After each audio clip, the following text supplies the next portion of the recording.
Hello, good afternoon, I'm Alex Tremaine, and today, well, let's update the stream title. One day I'll start a stream without having anything to correct.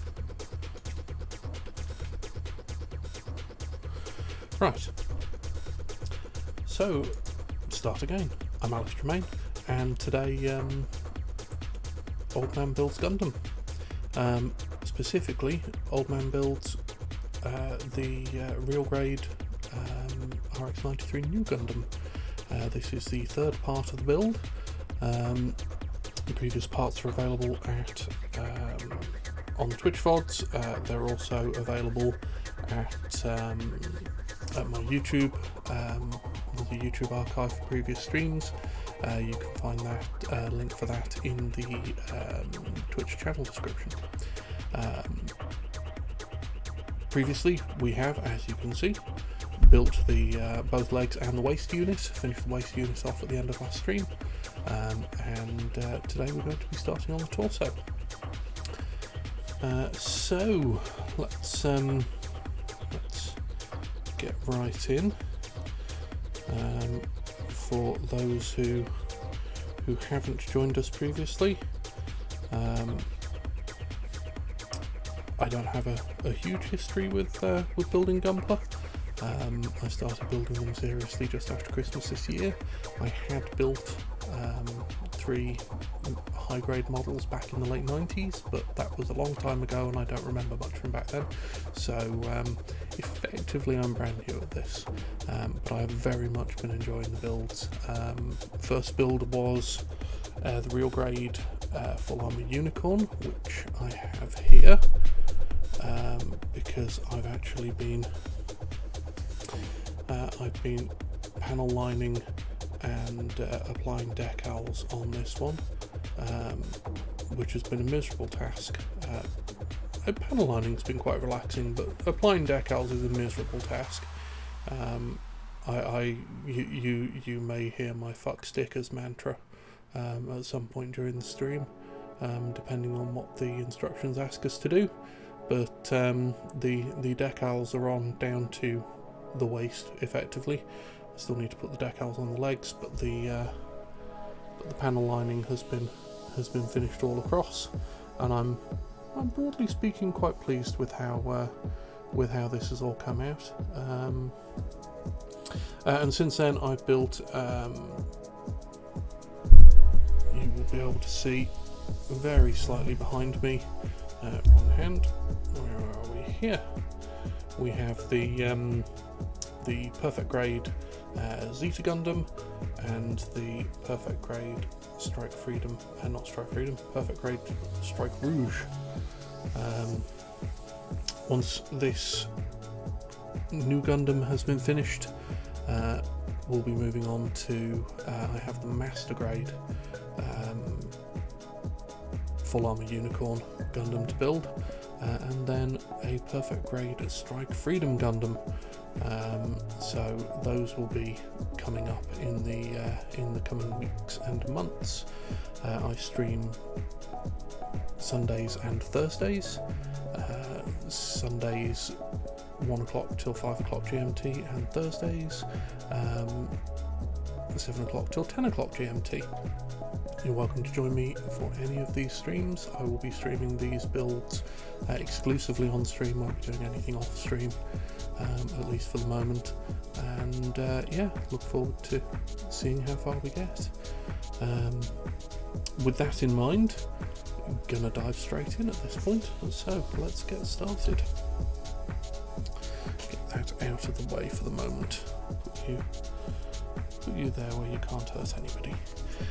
Right, so starting with the chest unit, we need sprue H, which is over here. Losing the clippers.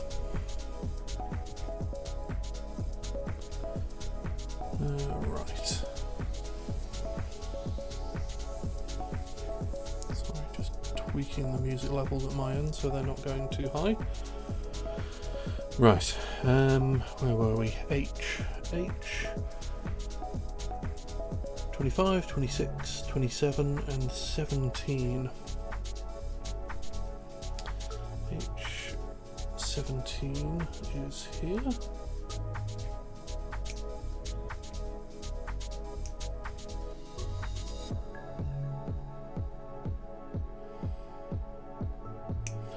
Everybody out there is having a lovely Sunday. It is bright sunshine here, which is why I am safely indoors building Gunpla.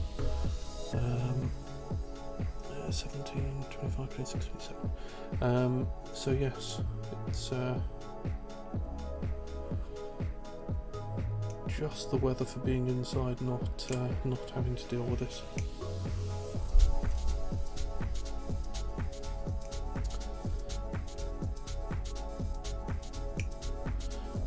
A nice quiet weekend so far, and today I can settle in for the afternoon with this and then have a nice quiet evening before the joys of work return tomorrow to hound us.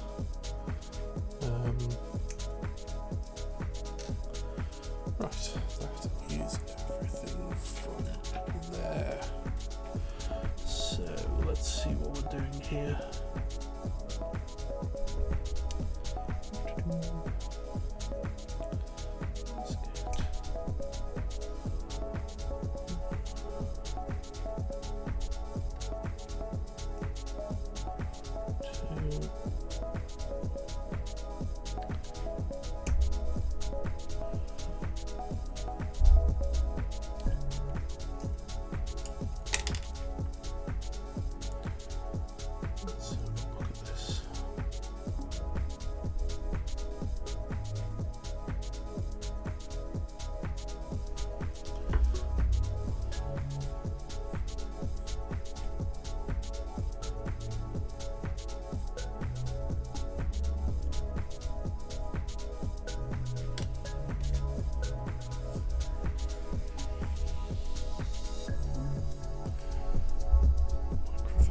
A little too far forward, and the last thing I want to do is to be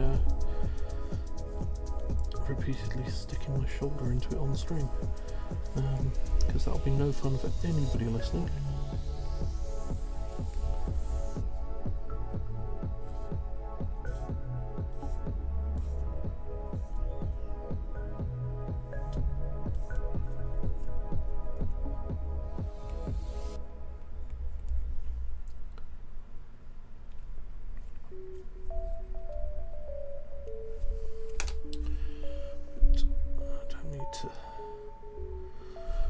Sand that one, because that is very definitely going to be disappearing somewhere where it's never going to be seen.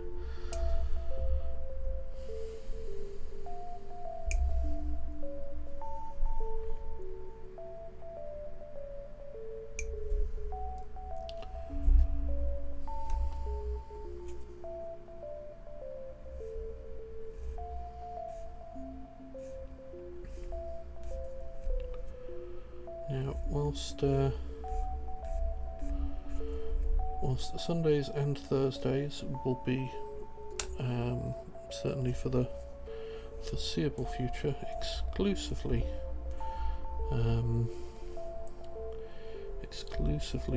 Gunpla building streams. Every other Monday, starting tomorrow, I will be doing some gaming streams. I have a bi-weekly role-playing pen and paper role-playing game session on Mondays, but on the off weeks I should be doing some gaming streams starting tomorrow, with it's looking like I might be going to Destiny 2 tomorrow. I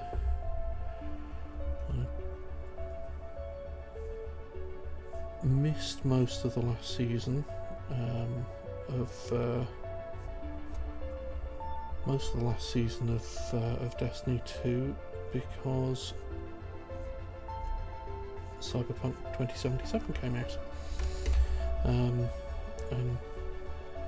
I started playing Cyberpunk 2077 until I finished it completely. Essentially, which was it was great fun, but it was a good 100 hours in game. It took a little bit of time, so I completely missed out on the end of last season. Only got through about halfway through the season pass, so we've got a fresh season to play with. Going to see exactly what's available in it. And then I missed the rest of the season after Christmas because I was building Gunpla. So, you know, there is a price for everything.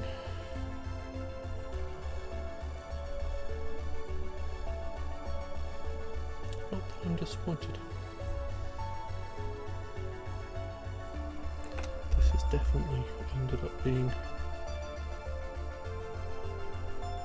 a pleasant way to relax and unwind. Just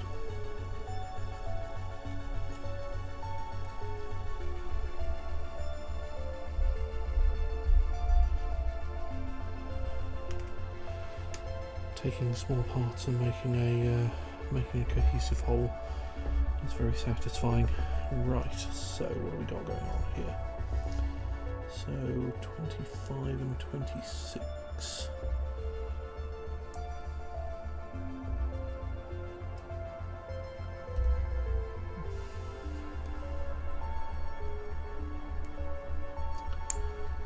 There we go.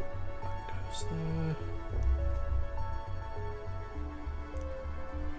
This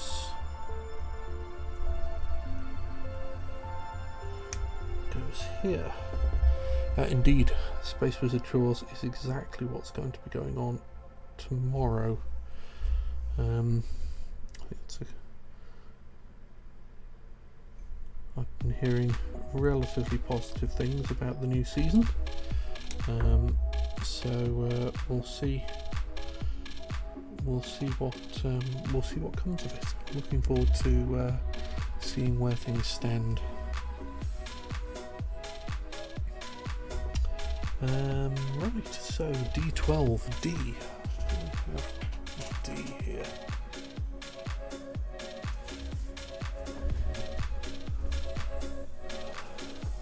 That's J. That's K. What's this? D. I'm going to move some of these down here where they're a little bit more accessible.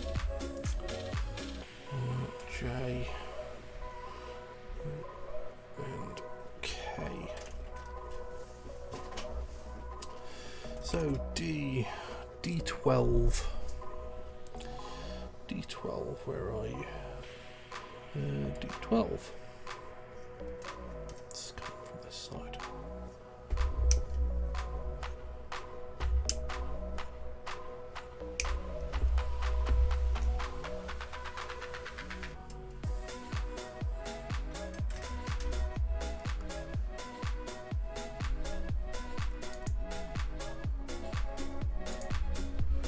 Right, let's see what we can do with this.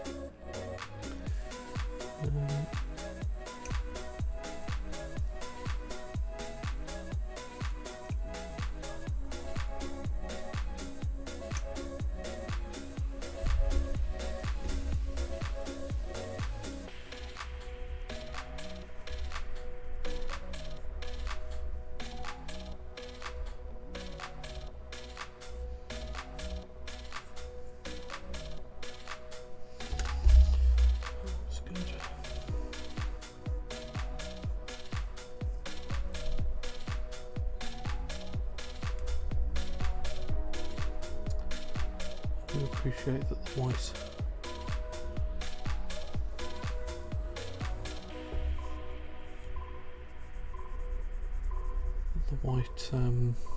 the white parts are incredibly forgiving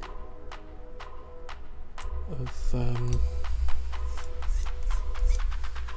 stress marks, but I do prefer to get everything as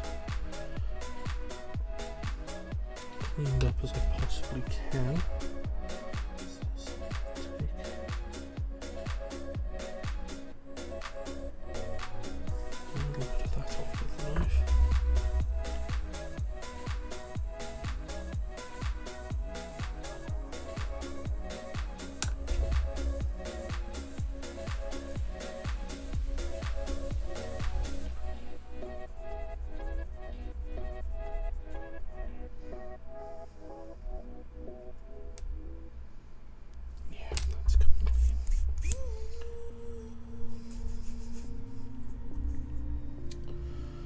Where was the last one? On the back here. There's made a little bit more of a mess of the normal. It's careless.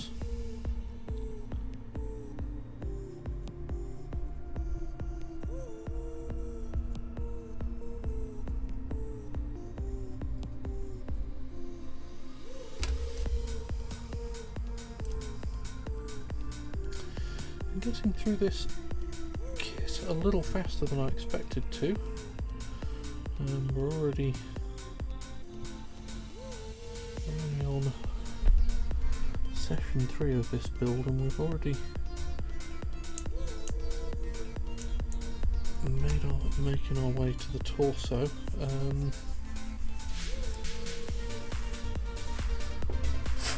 obviously we've got there's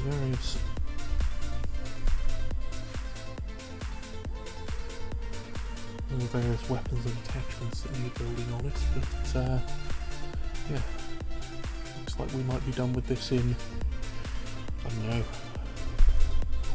another, I mean, I'm expecting us to finish at least the chest unit today, and then I think there'll be 2-3 more sessions after that. We should be finished with the build of this, and then I'll move on to I'll probably spend some time doing the panel lining and infernal sticker sticking off stream with this, and I'll keep you updated on the progress as we go through building the master grade unicorn, which I'm expecting to take a significantly longer time. Right, so A18 and 19 and H19. Let's start with H19. Oh, and D10. So H19.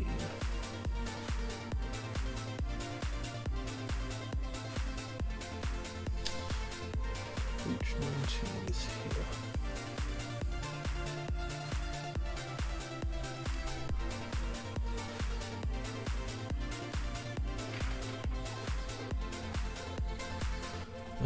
D10. D10.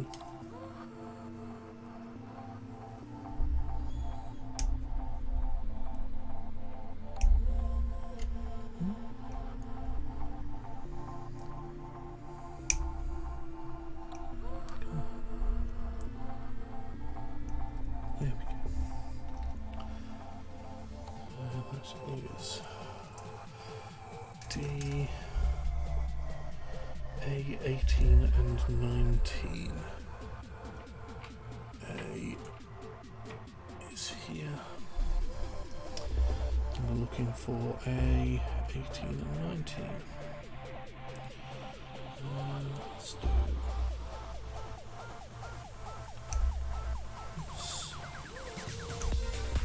from this side.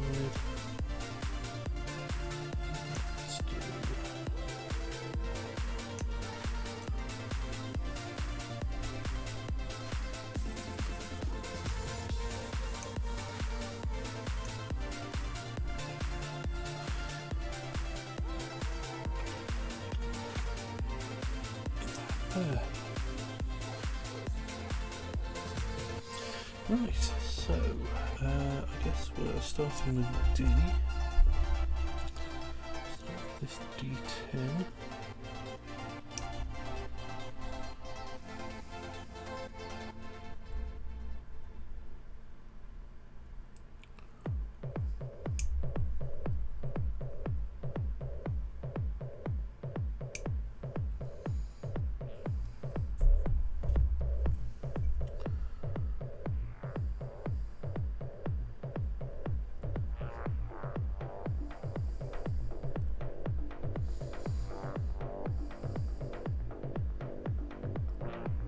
together.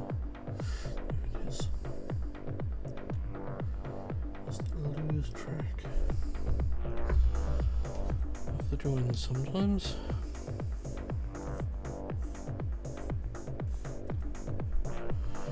Particularly on these white parts, it's very easy to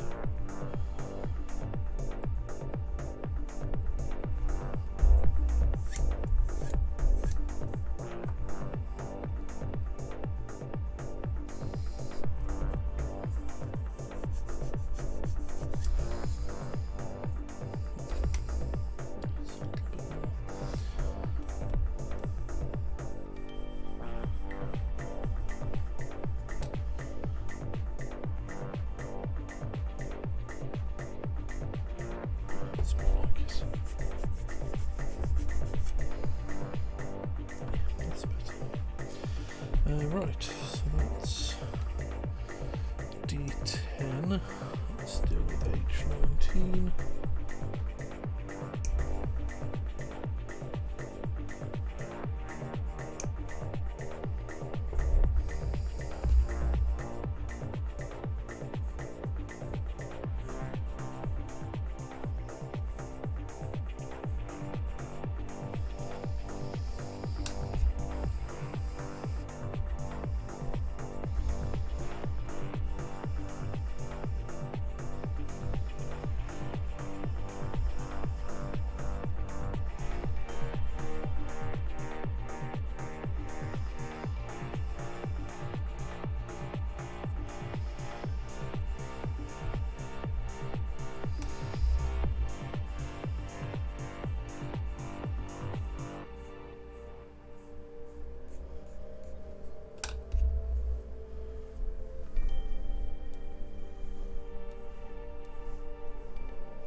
Nice.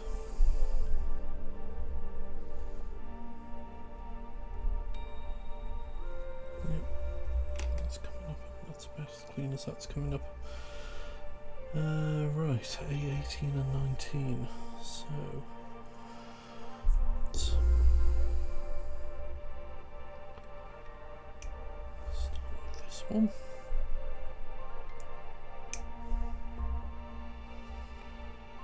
Where's the other one? There it is.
Right, there we go. So this is like so. That is going in there. This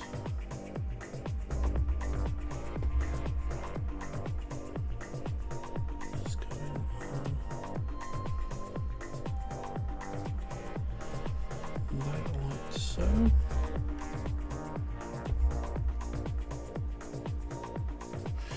And then the other half goes on. Right, let's take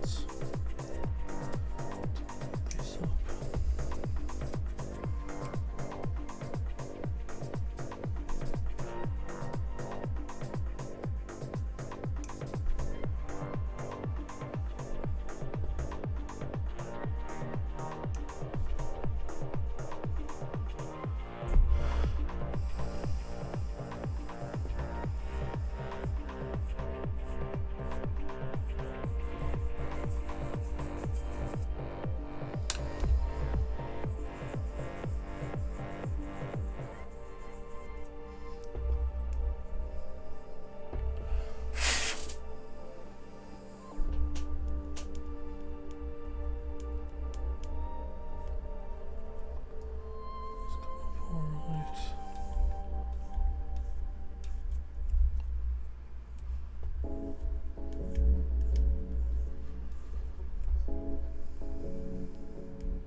I think I'm going to have to put together some more of the fine grit emery boards before Thursday. I'm going to get through both of the fresh ones I've got available today. So that, come on, there we go.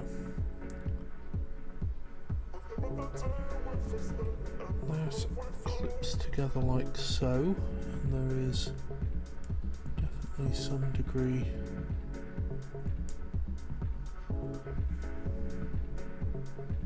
of hinged articulation here, so that's good. Right, moving on to the next part.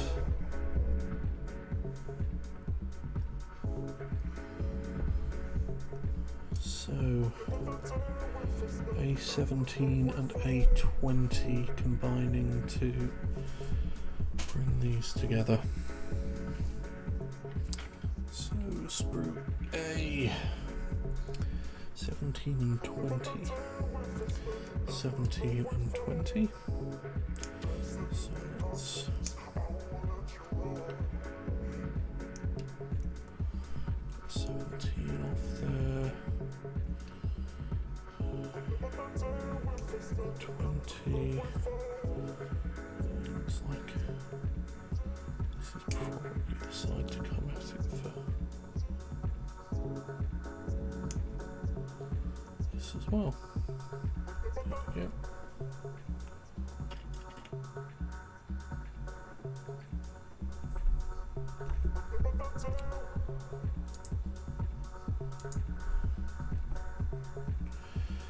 Right, let's get the extra pieces off here.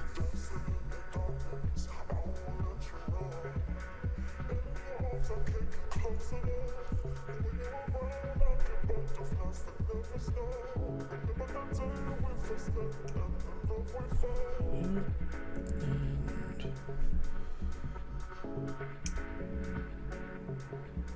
this one there.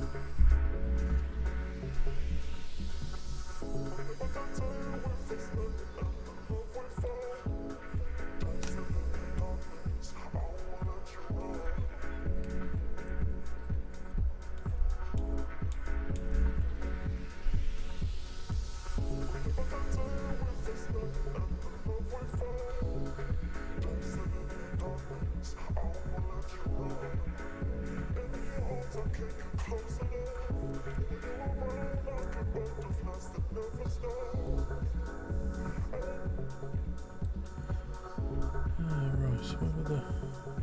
There they are.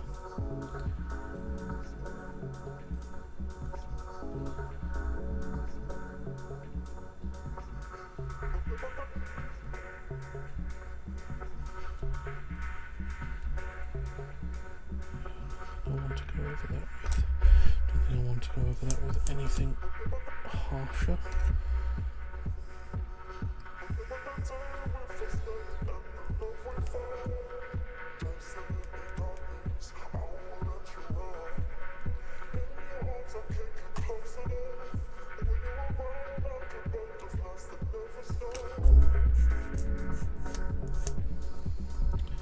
Realistically, this is all going to be hidden away anyway.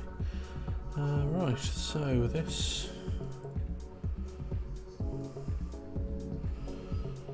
lives there. This all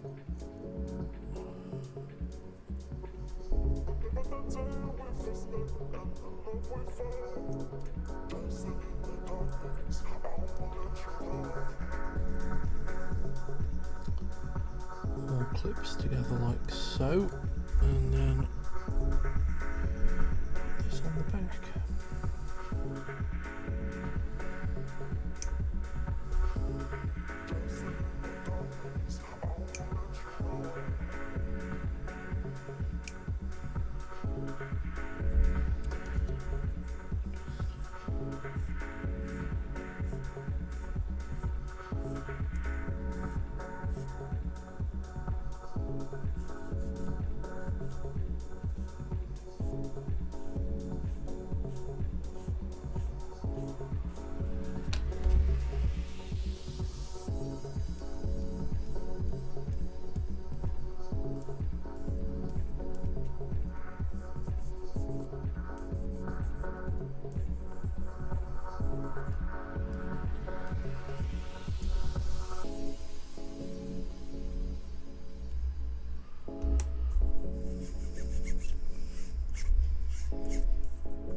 go.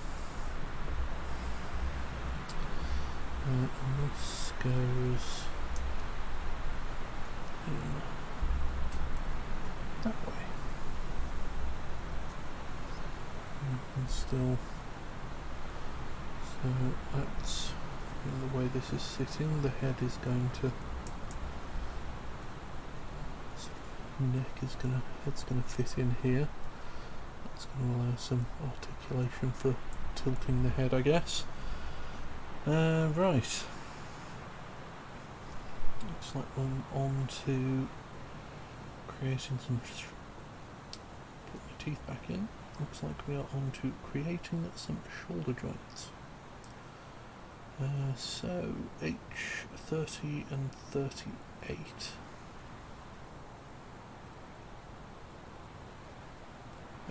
Is indeed going to form the neck by the look of it. H30 and 38. So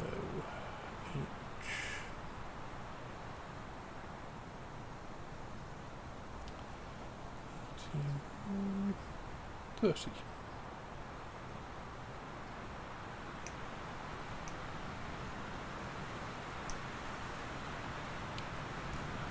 And 38. It is.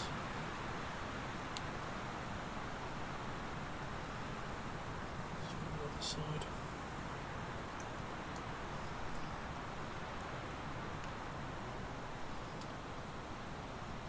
Back up here for a moment.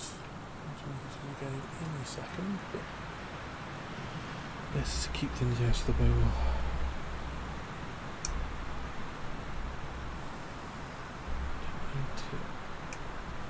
Clean up the end ball joints because there's absolutely no way they're going to be visible. This on the other hand definitely needs a touch of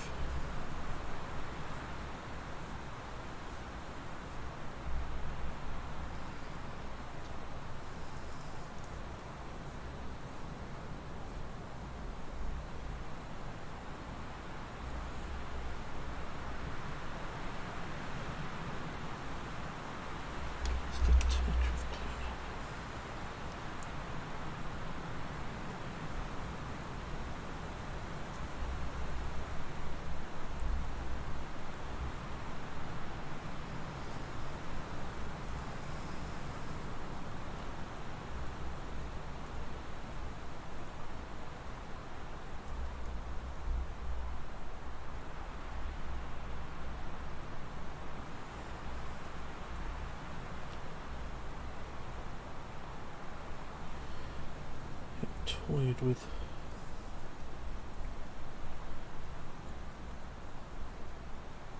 with the idea of getting some using some so we need the flat at the front, and then this is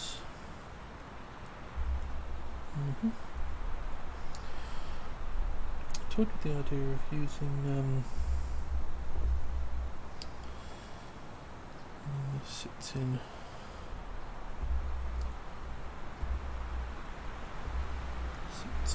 here like so, and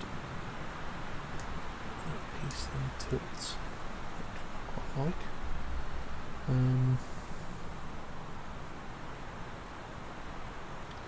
Yeah, I toyed with the idea of using some wet and dry for grabbing some wet and dry from the garage to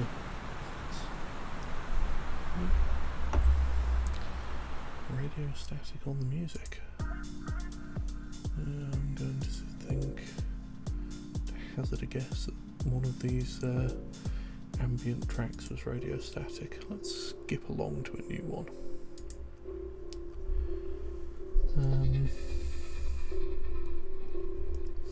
Yeah, I toyed with the idea of grabbing some. I've got some fine grit wet and dry in the garage. toyed with the idea of grabbing some of that and then having a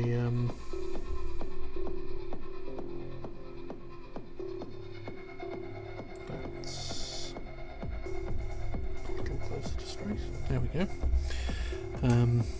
Putting it on some kind of waterproof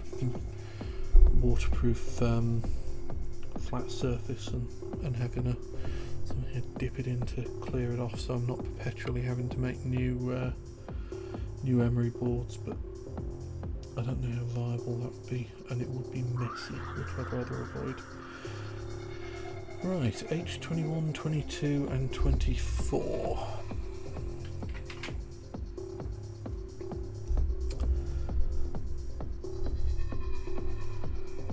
So, H21, 22, 24. So we'll have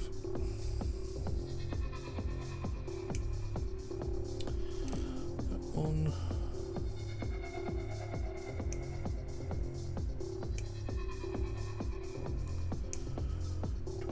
Two and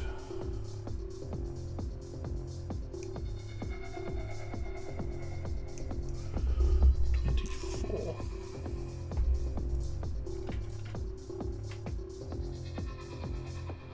Stay. Right, so let's get these going.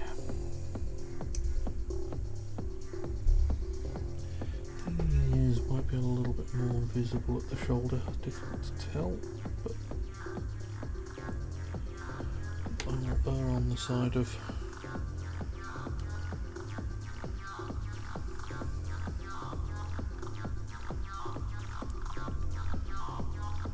cleaning them up properly just to be sure.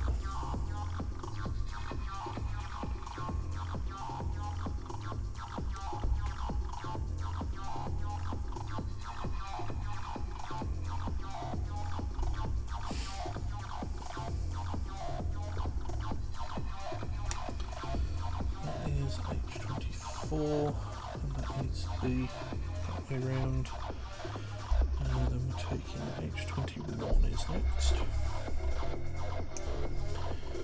And thankfully these are not going to need polishing properly because they're on the ends, and that's almost certainly not going to be visible.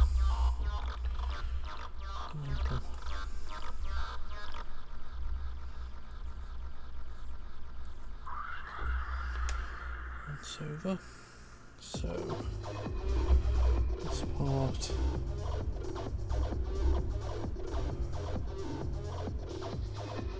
you can't see that at all, can you? Right, so it's going in there.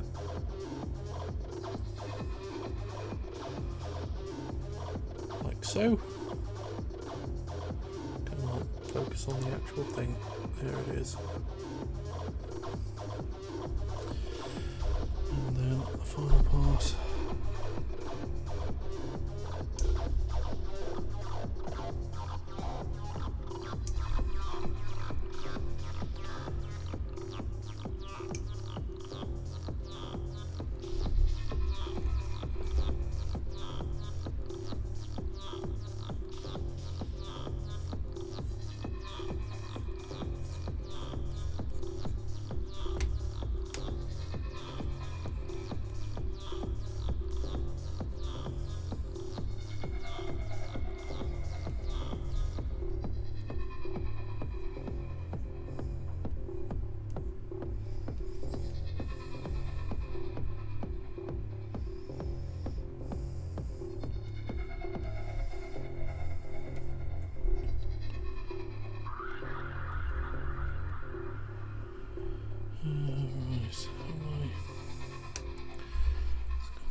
Tidying up.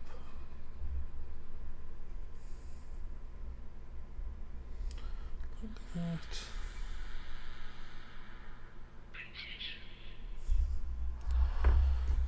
here again, I'm certain that none of this is going to be visible, but right, so this needs to be, where are we? This way up, that way up. So this is going together like so.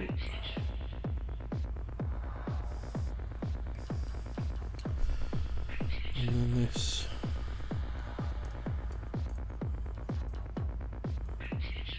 is going on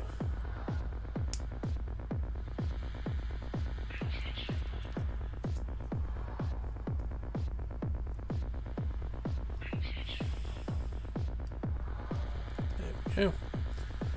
That then sits on there like so, and can presumably, yeah, that allows it to all fold in or put it back out.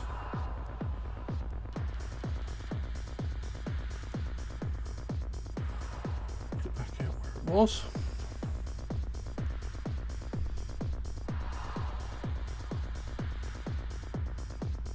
Although on the next step actually it does say to fold that in, but we'll leave it there for the moment. Right, so H20, 23 and 24. Same again, other side, 20, 23 and 24. So this is 20.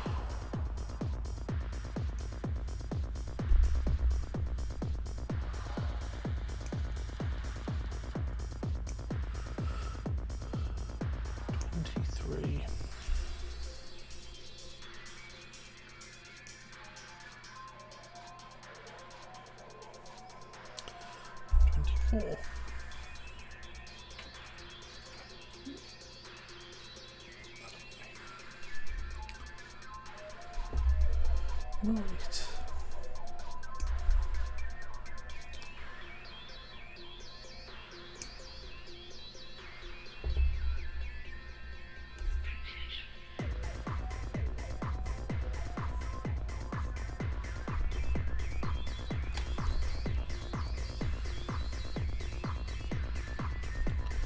So if there's anybody actually out there while I'm throwing this into the void, if you're hanging around and listening to me ramble and you're enjoying the experience, because I mean why wouldn't you, then I would be eternally grateful if you would click on the little follow button.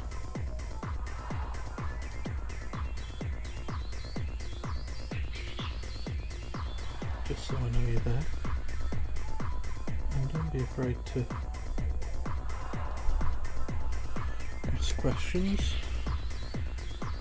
if any should happen across your fancy.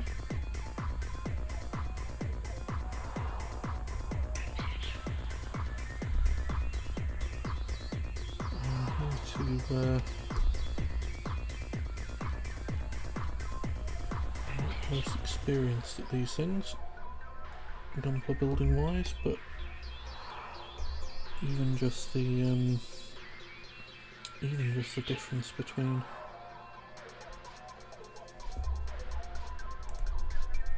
going back and looking at that first unicorn I did, comparison between that and what I'm doing here is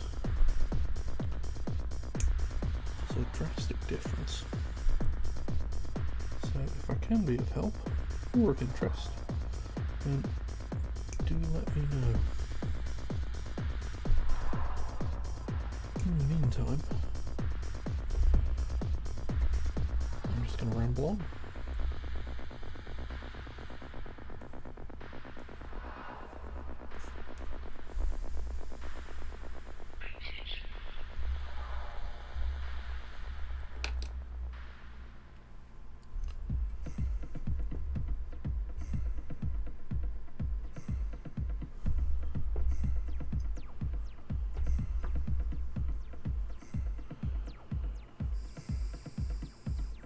That way around.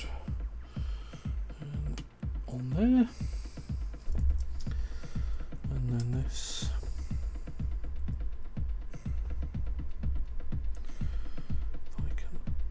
There it is. There we go. That is now fitted as instructed, and indeed the next instructions are in fact to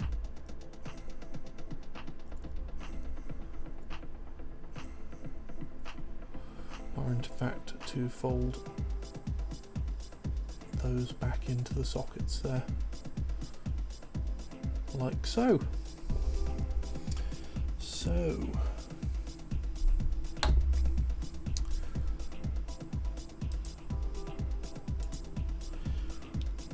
Where are we?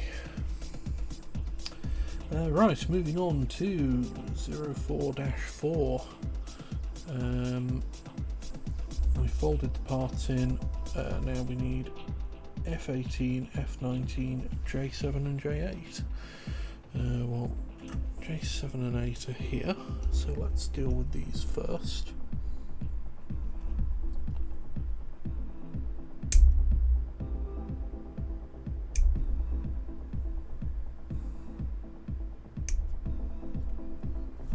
That's J7.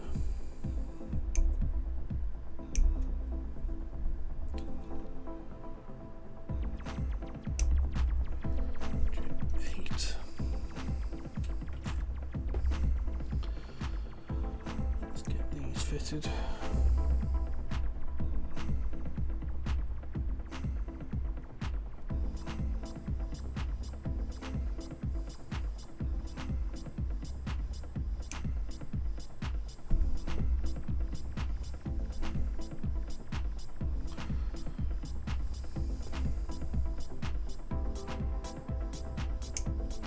I do like the instructions here. You probably can't see.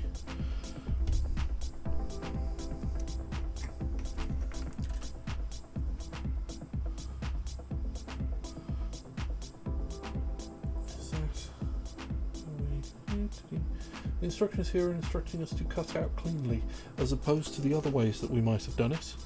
I mean, I suppose one could be cutting it out with a hacksaw, which I admit would not leave a super nice finish, but it would certainly cut things out. But yeah, it's the implication that that's not what one has been doing all along. Seems very odd to me.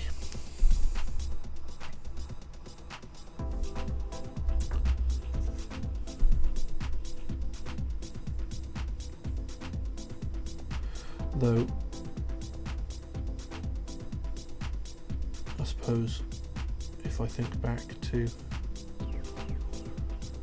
do think back to the 90s, as difficult as that is, building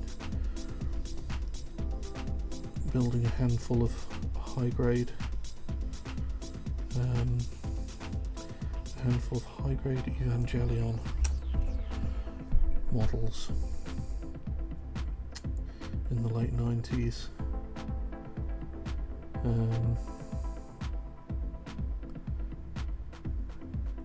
I did cut them off the sprues with wire cutters, so I suppose for every me now, there's a me in 1997.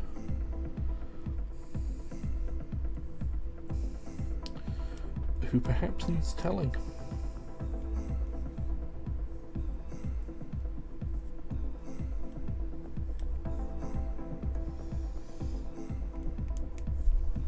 Not that those models came out badly, or I didn't think so at the time anyway.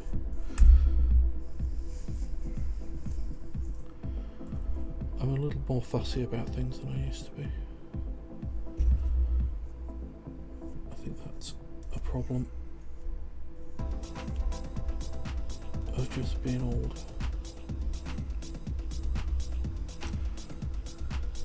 Right, so this is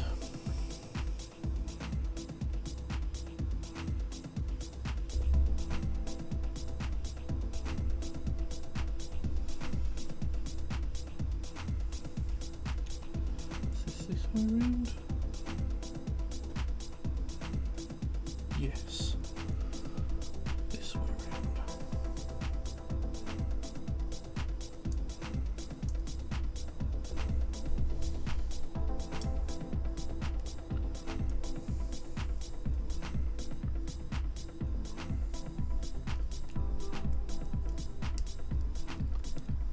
There it goes.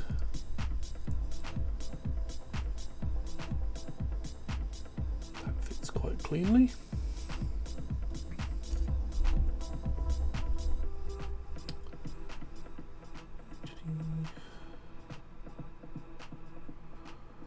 Until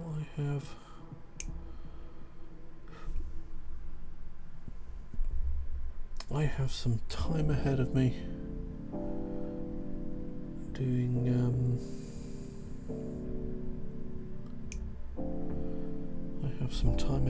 doing panel lining on this one. I mean, at some point I need to go back and do the panel lining on the perfect grades that I did, but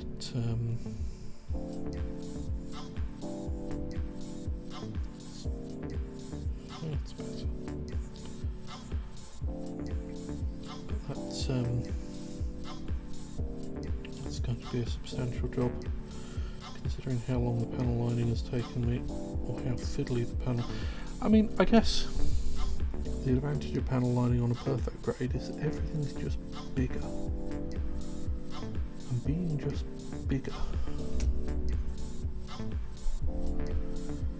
is going to make it easier to deal with.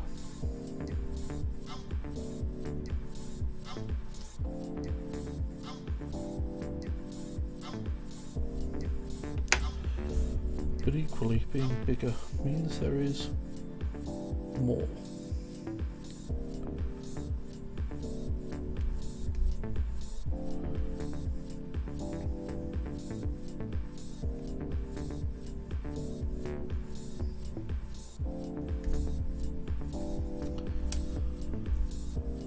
So swings and roundabouts, I guess.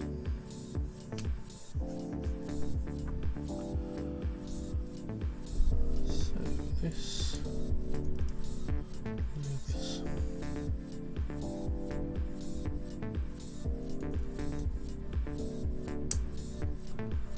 like so.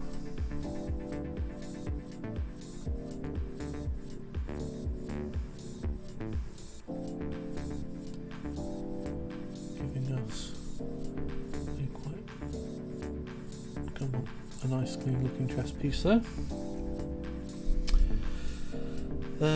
F 18 and 19. F. Am I right in thinking that F is yellow?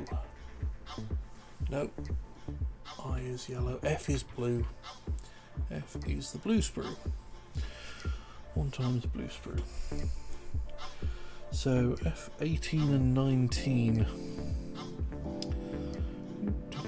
F 18 and 19.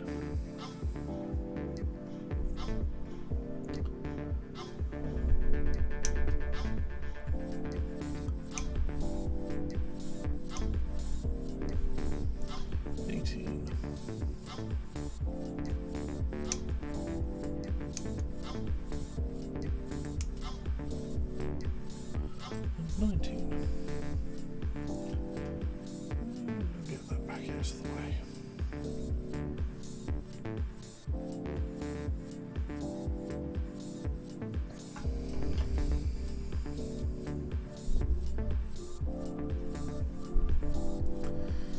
Got an undergate on these, which is always nice. Lends itself to a nice clean finish.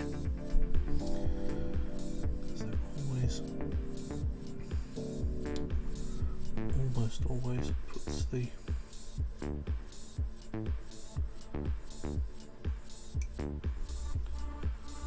the finished surface, or the surface that needs finishing, somewhere it's not going to be terribly visible.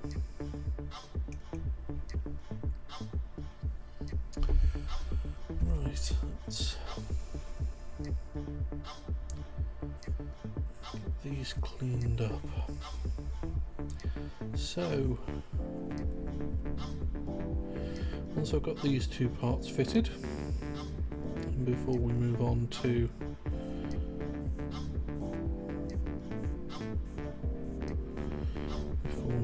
the next step,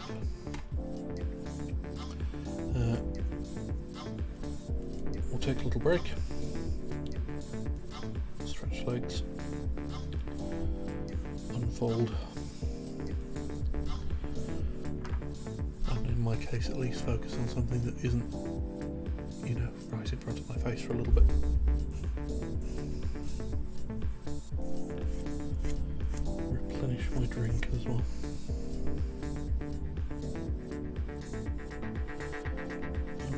Strongly encourage anybody who is here watching to go and do similarly.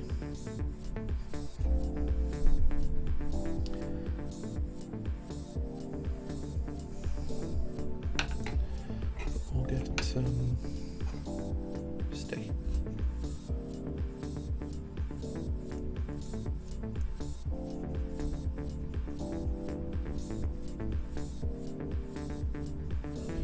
We'll get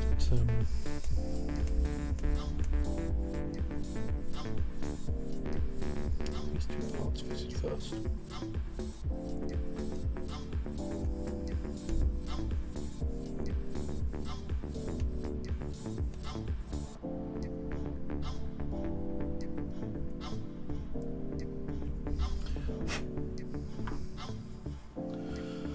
So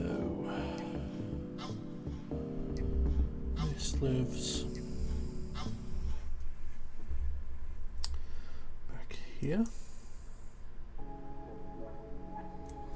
Does this have any? Interesting.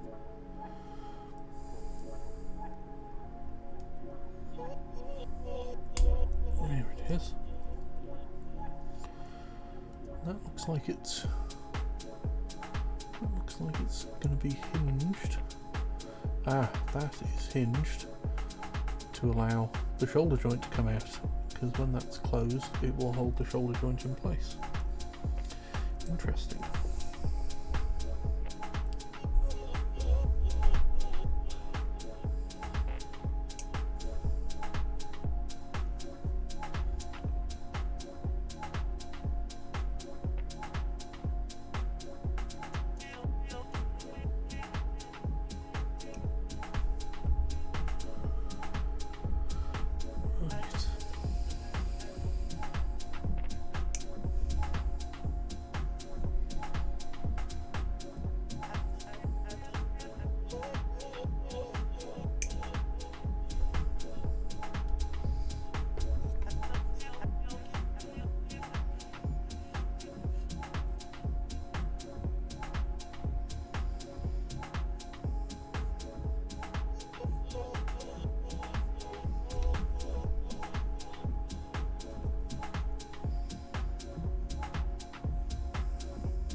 Right, so this then lives, come on,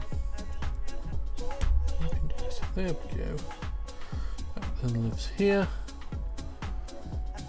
and like so, also hinges out of the way to permit shoulder to come out. And at this point,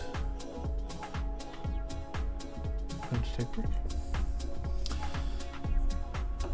So I'm going to sit this on break for, where are we, 2:10.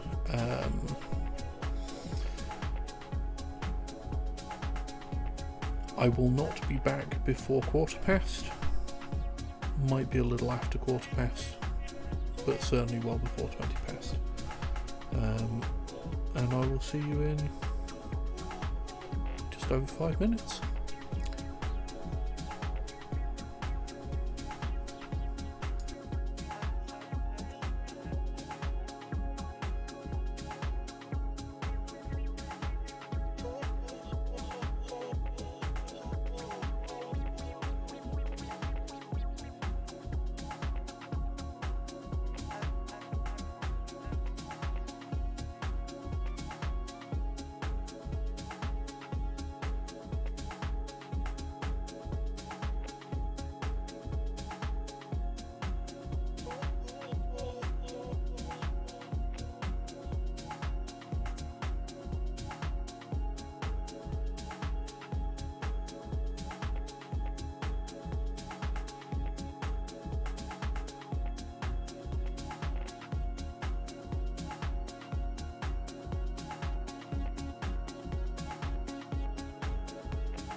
Good afternoon and welcome back.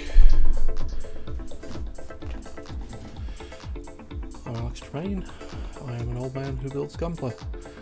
Welcome to the stream. If you've been with us since before the break, then hi, I'm back. If not, then hi, I'm here. And we are continuing building, currently working on the torso of the RX-93. New Gundam, and we're just going to dive right back in where we left off with the continuation of 04-4. In this case, we need a whole bunch of F parts, which are blue. So 16, 17, 20 and 21. 16, 17.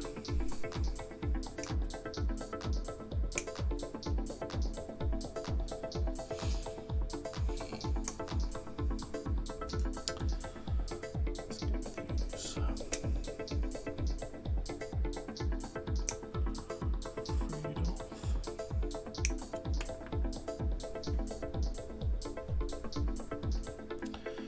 16, 17. 20 and 21.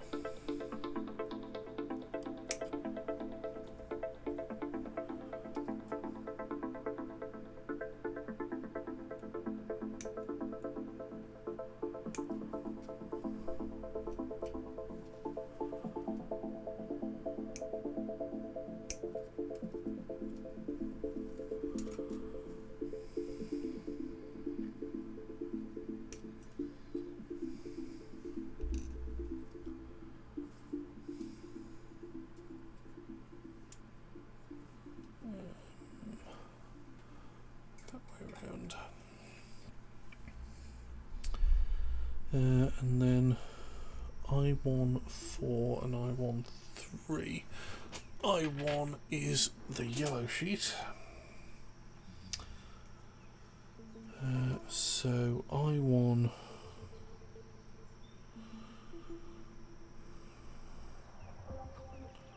3 and I1 4.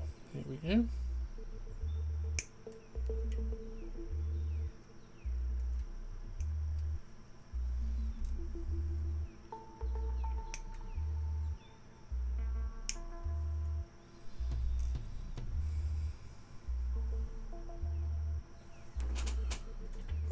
Out of the way. So let's get the yellow bits on first.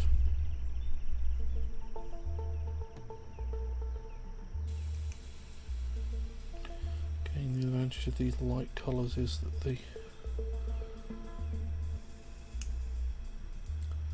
stress marks are much less visible on them.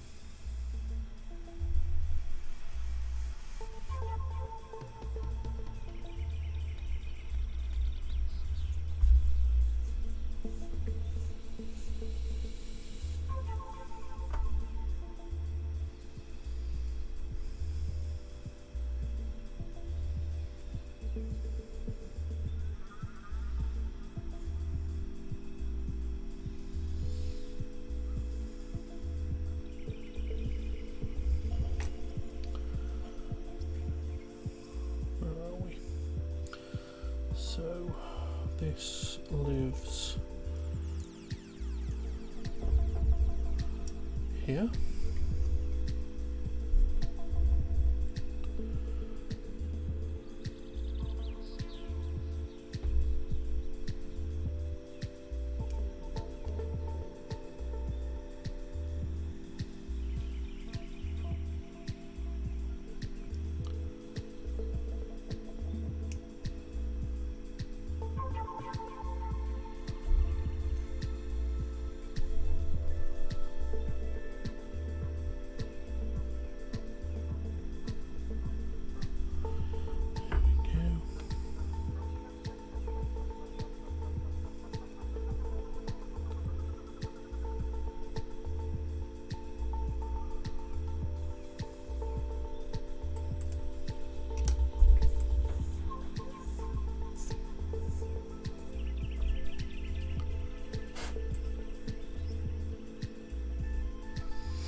Right, there we go. Yellow pieces on, gives us some nice contrast. Always good. So these two parts first, apparently. And these are undergates all round. Okay.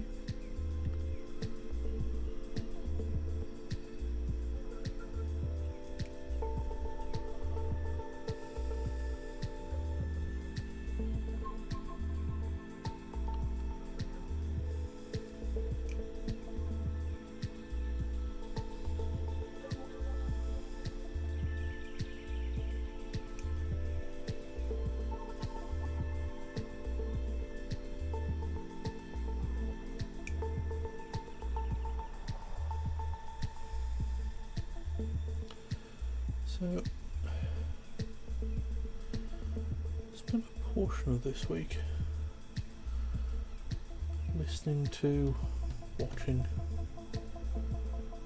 listening to, whilst doing other things,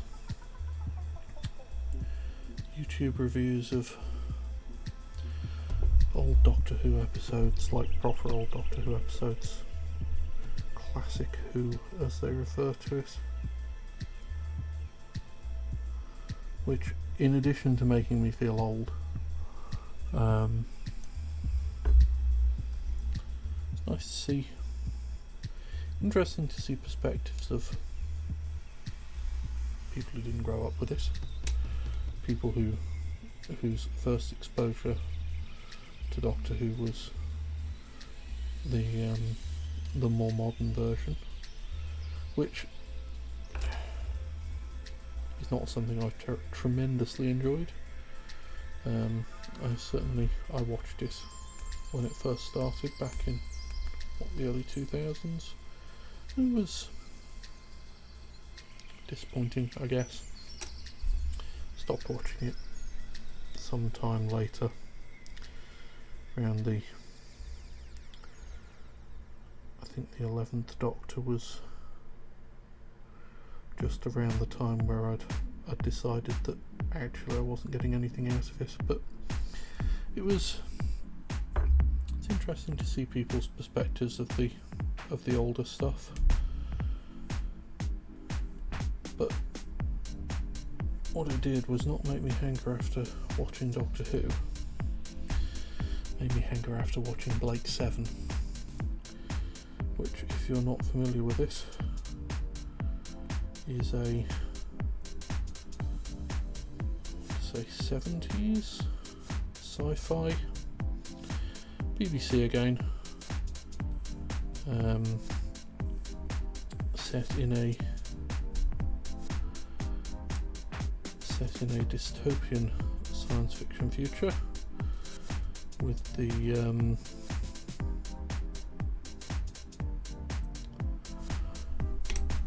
sort of rebels, not really the right word, but it'll do in a pinch,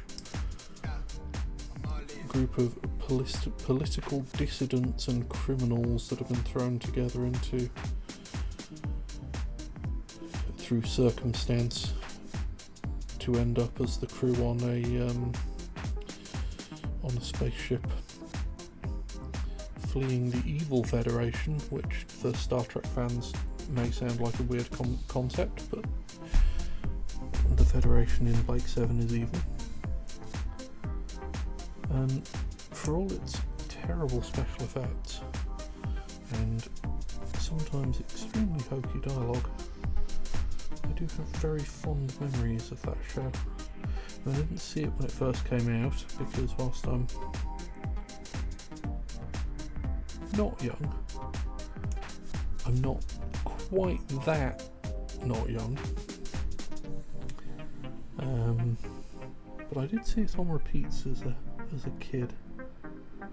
I've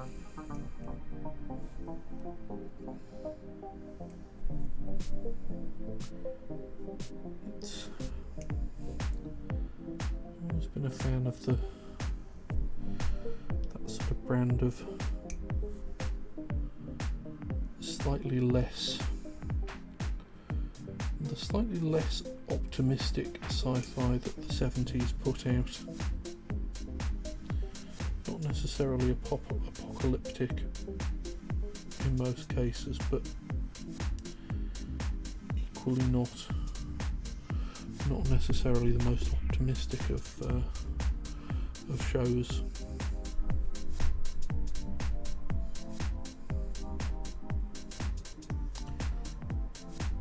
And it sort of had a hankering for watching it, and I don't know, in the times we're living in, with everything around, and the lack of contact that we normally have, I've been leaning away from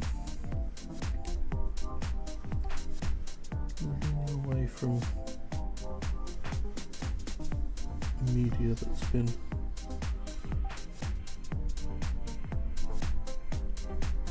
for want of a I've been leaning away from sort of pessimistic, apocalyptic, downbeat media, just in general. Mostly been sort of comedies, or, you know, I say comedies. An awful lot of the media I consume these days is streaming content, but a lot of that can be very amusing. I mean, I hope nobody's coming here for amusement, but certainly there's a lot of amusing content out there.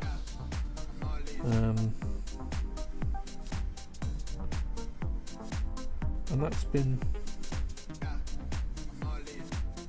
a relief, you know.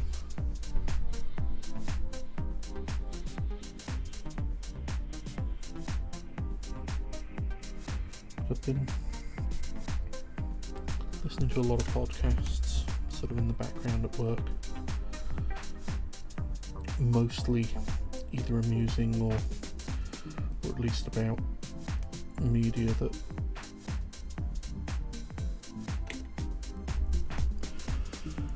isn't miserable, you know. A few wrestling podcasts here and there, because professional wrestling is just wonderfully dumb. And even the dark stuff in professional wrestling just doesn't get that dark. At least not in the storylines, anyway. The realities of professional wrestling, sadly, particularly in this country, got quite dark last year, which led me to watching much less than I have in previous years. But again, these are the times we live in. But if you feel that you're in a place to where something less than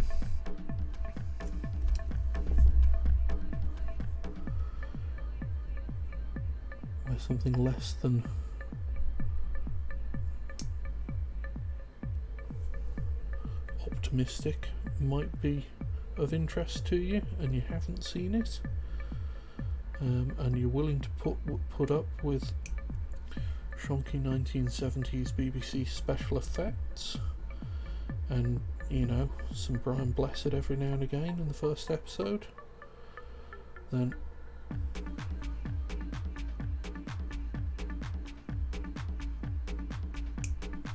Blake 7 is definitely a place to have a look. I'm not kidding about the shonky effects, so it's real bad.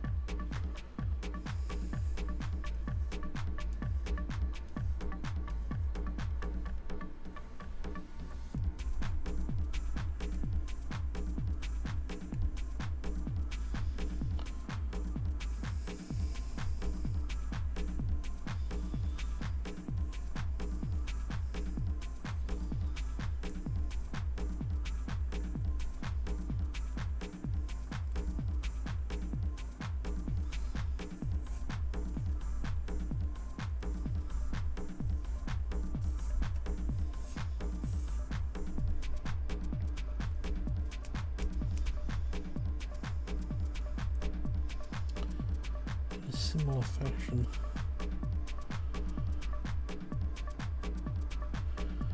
I think once the world is on a more even keel, or at least people's support mechanisms are on a more even keel, the 1960s Prisoner TV series might be something that I give a rewatch to. I haven't rewatched that in a while, and that is truly an artifact of its time, and has a cracking theme tune.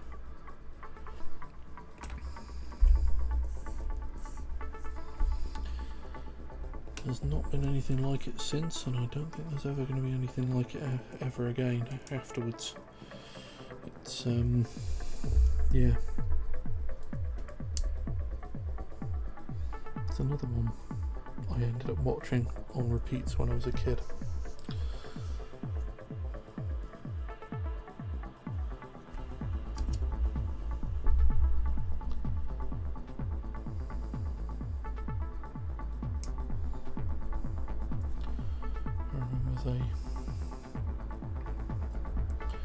They reran the whole series. I must have been, I don't know, early teens, mid-teens maybe. They reran the whole series on Channel 4 here in the UK. And it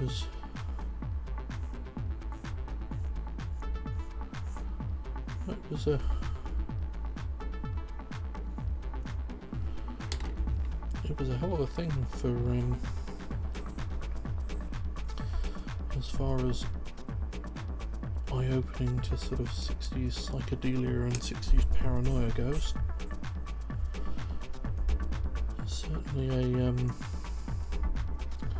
Certainly see the beginnings of the 1970s.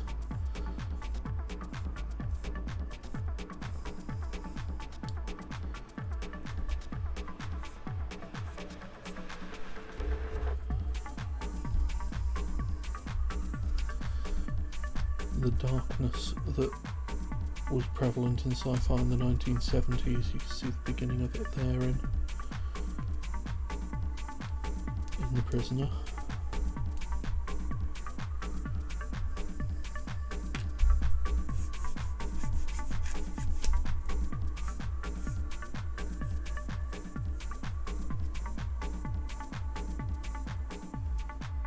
Where's the last bit? There it is.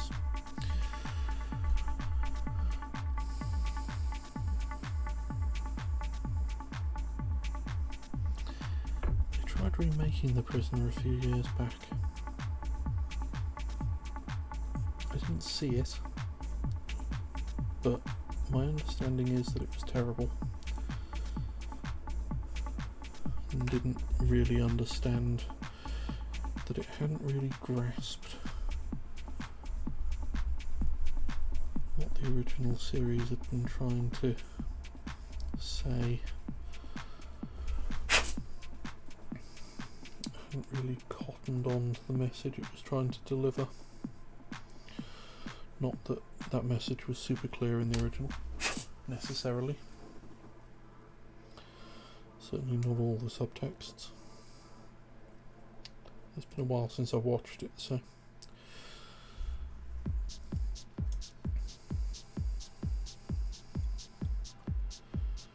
But yeah. Strongly recommend watching The Prisoner. Remember that it's an artifact of its time, but it's very good nevertheless. So, we have most of a torso here. I don't think there's going to be much left to go on to this, but let's find out. I was right. Look at that, only half a page left. So, H18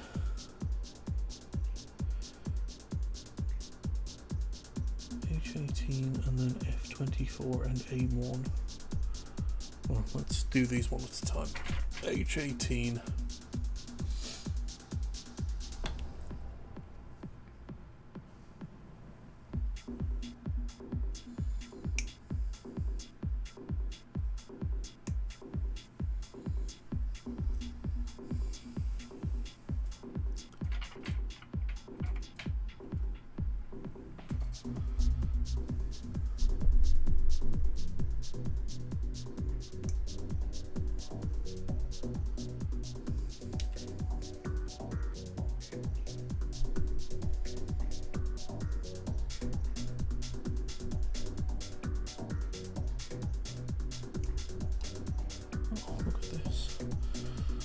I'm going to have to clean this up at all. Well, just take the edge off here, but everything here is going into the model. So this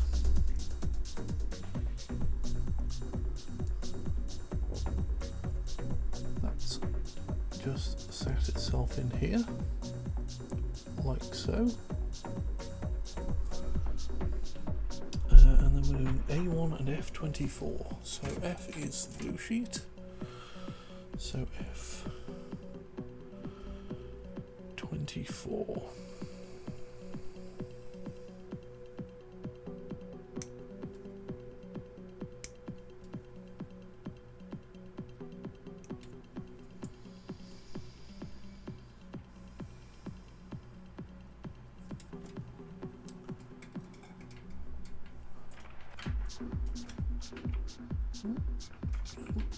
Come on, there we go.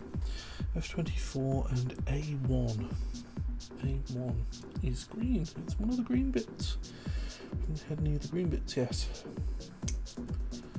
So A1.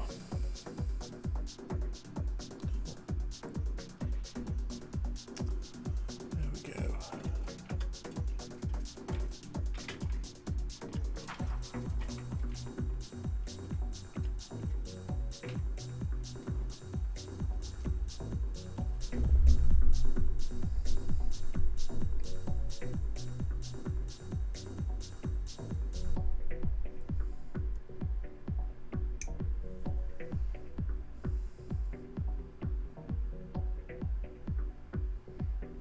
These undergates on here.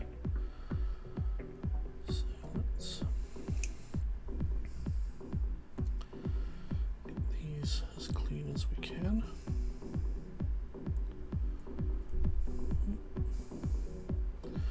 Oh, tiny pieces of plastic.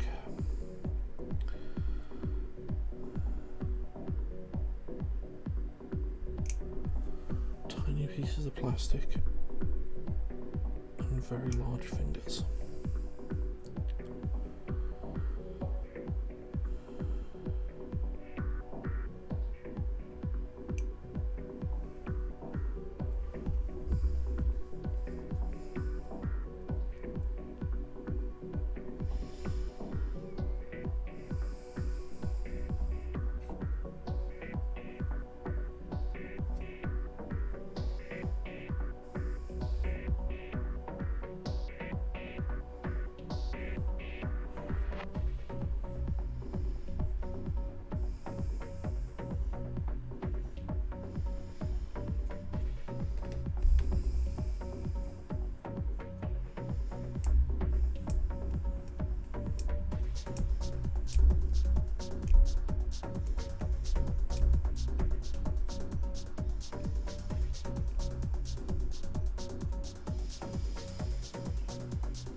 Now let's do this.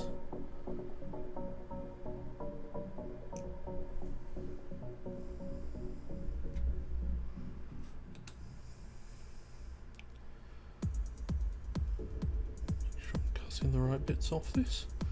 There we go. So what's exactly going on here? We've got this.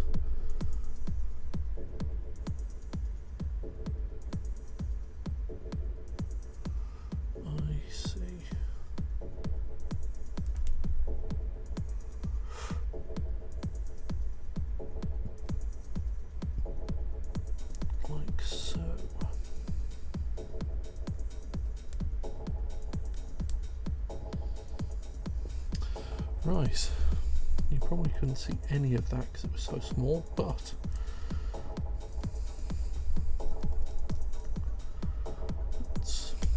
there it is.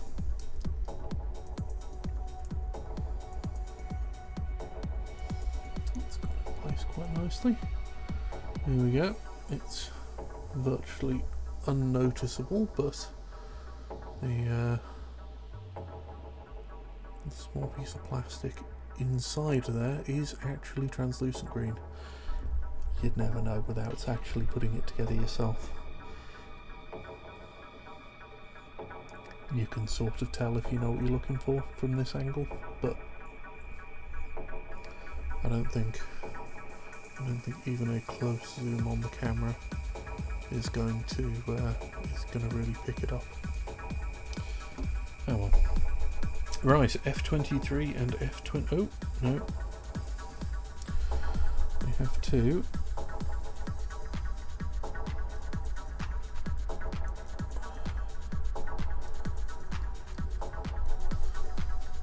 Squish the torso into place. There we go. Lever that up. So we now have.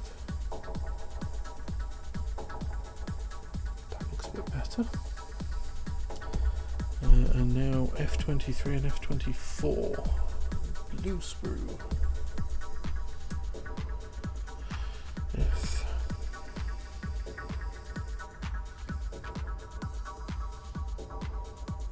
F22 and F23. That makes more sense. That's these two.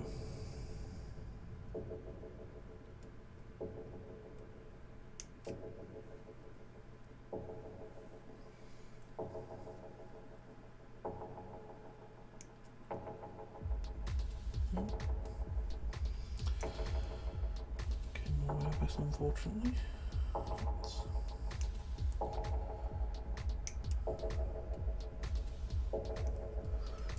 There we go.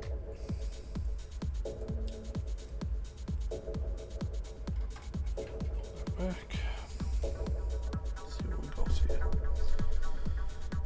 It's going to be tidying up a little bit there.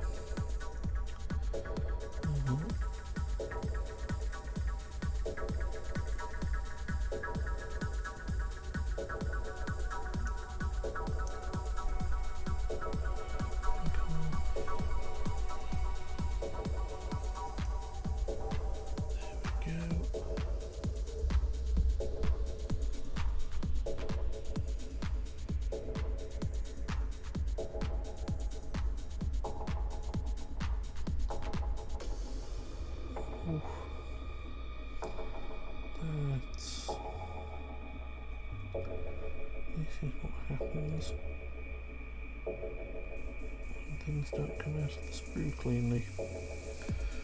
Is it going to focus? Can I persuade it to focus? Oh, that chunk that got taken out of that. It's because I knocked it when I was cutting it. Never mind. We work with what we have.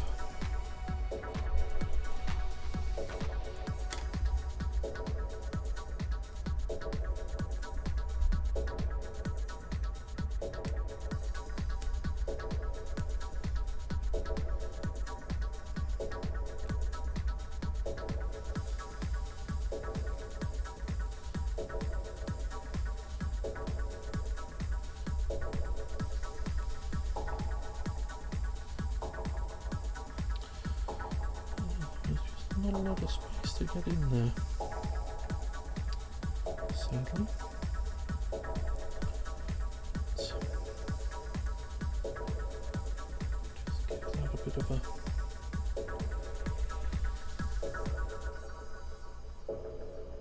think that's the best we're going to get on that. Okay, so this goes...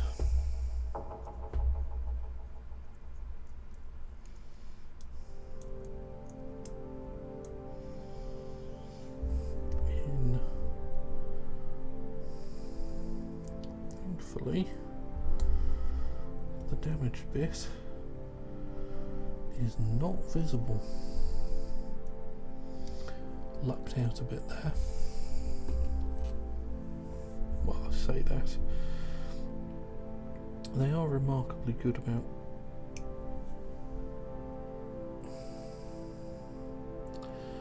trying to keep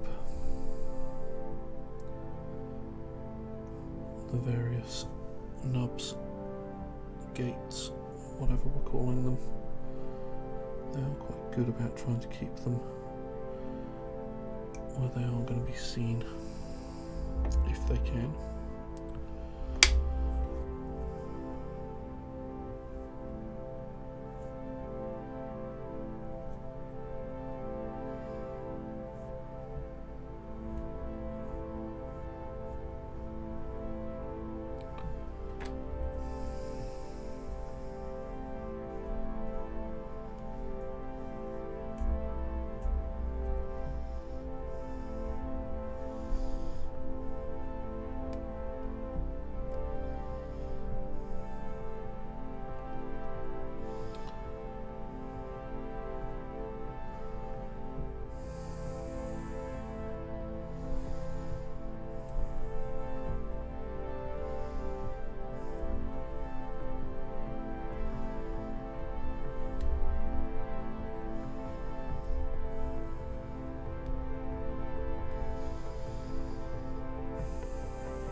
Right.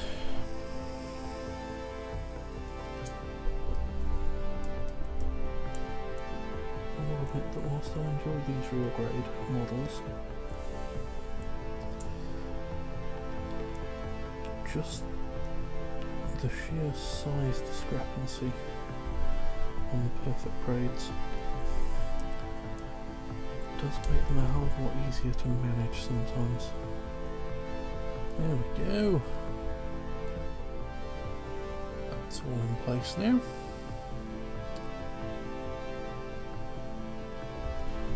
So on to 04-6. F29 is on here somewhere. F29.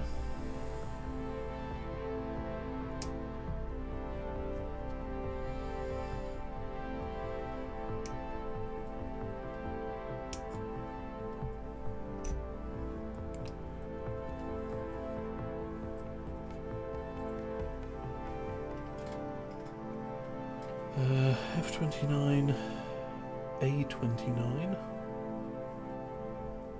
F29 and A29. A29. What is A29? A29 is one of these red parts here.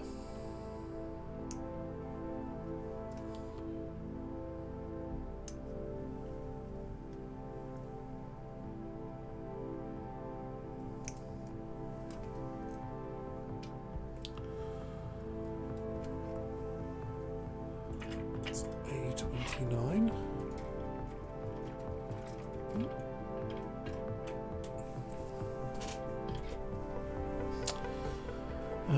And what's next? K9. Okay. K9. It's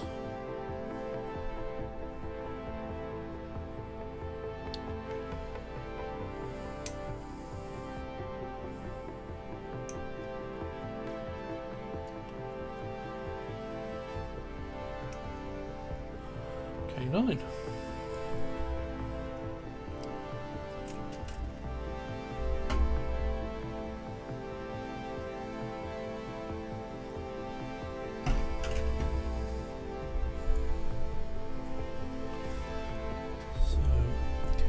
the first part to clean up bug loggers.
So,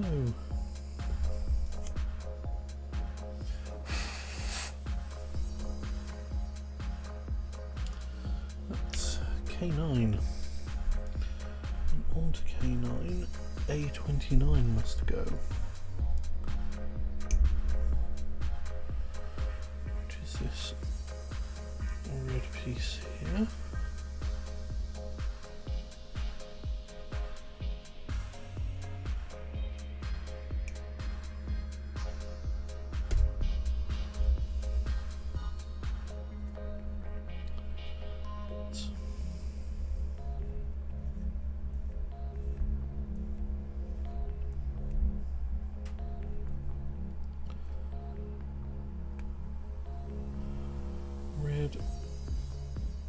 I love the strikingness of red on these models, it always really pops. And I think just in general, the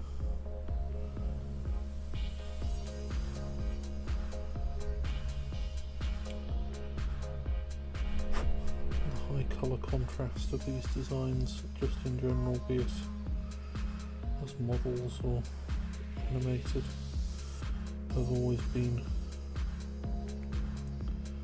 a big benefit to them, but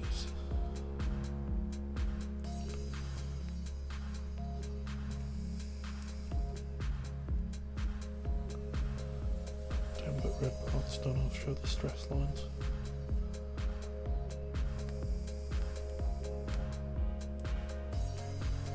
Stress marks, rather.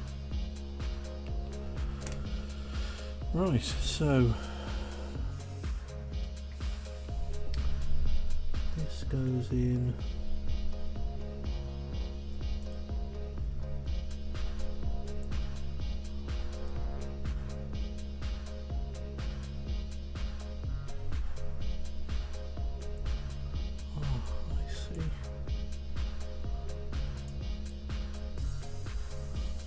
so.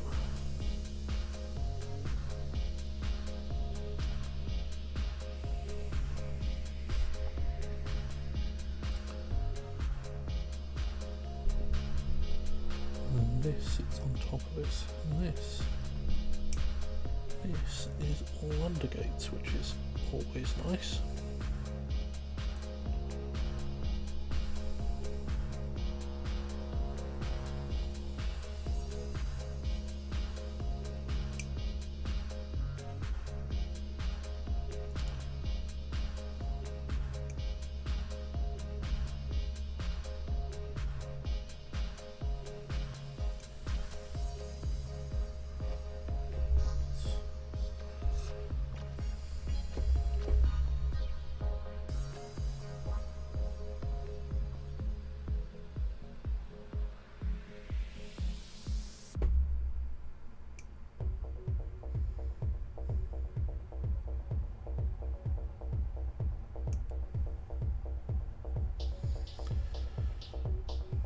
Right, there we go.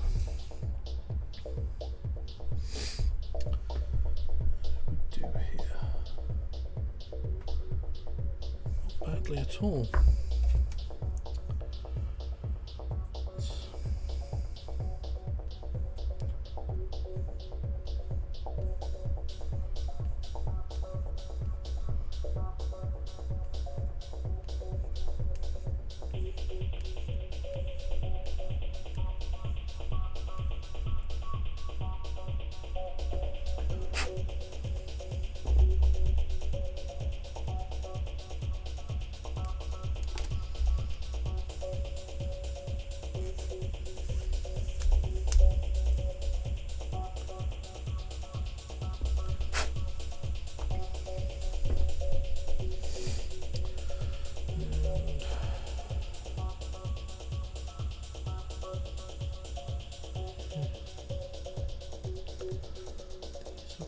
Pretty well as well.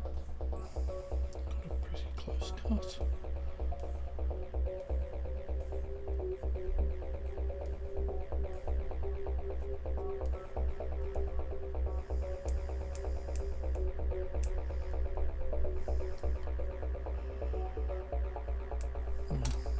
Pretty close cut on one side apparently. Let's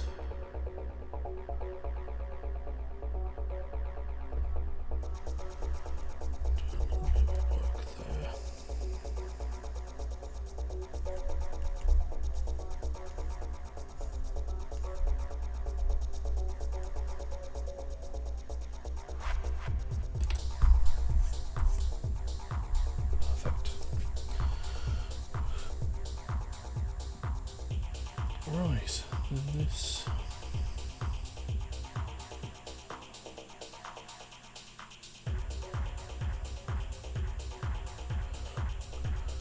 that sits in there, and then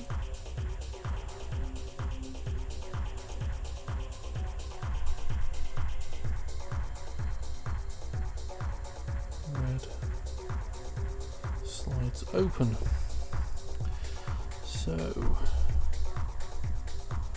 this then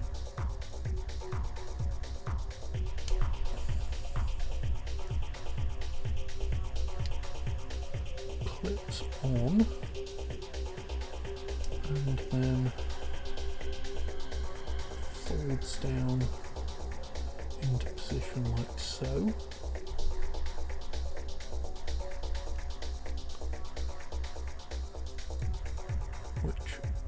Leaves us with this nice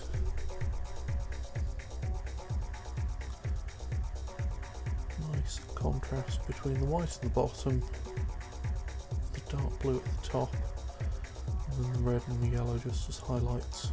I think that looks rather nice. And then this attaches to the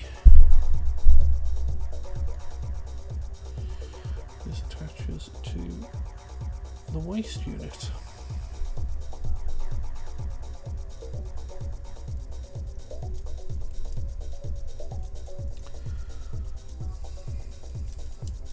Come on, there it is.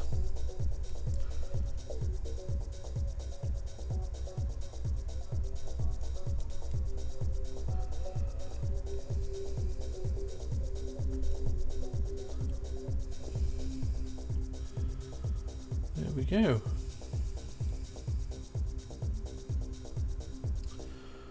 I think that's pretty good. And somehow we've made it all the way to 3:10.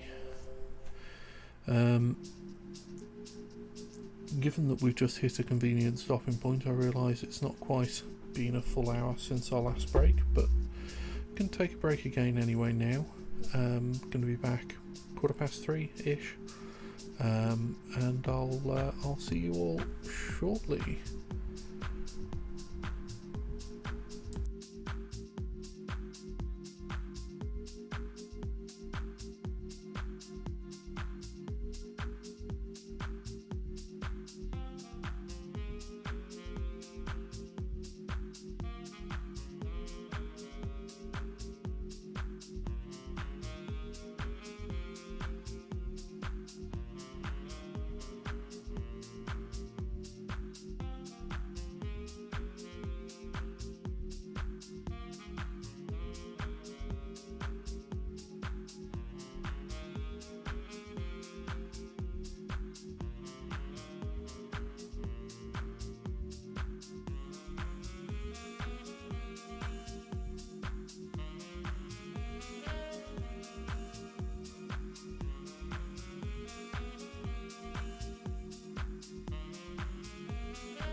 Welcome back. For anybody just joining us, I'm Alex Tremaine, and today we are building a real grade RX-93 new Gundam.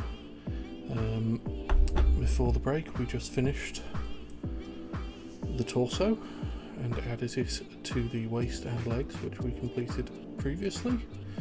And now moving on to the arms. So, right arm initially by the look of it. And we're starting with L1. L1, now that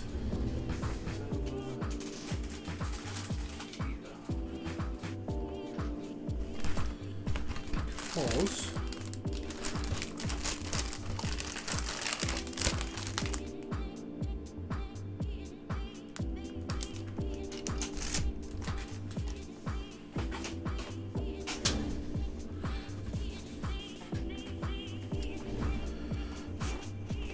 there was one piece on L1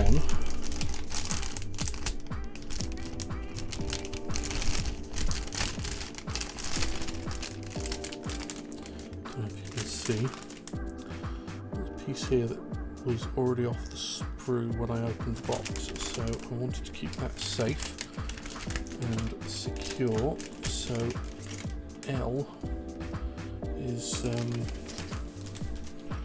has to go back in that bag when I finish using it. Sorry, bear with me. I just need to move the casters on the chair so it doesn't end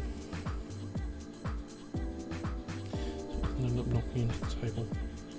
Right, L1. 22, 25 and 27. And fucking stickers apparently, so joy. 22, 25 and 27.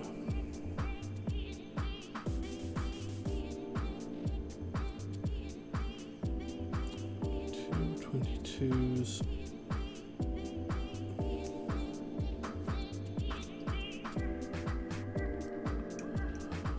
So 22.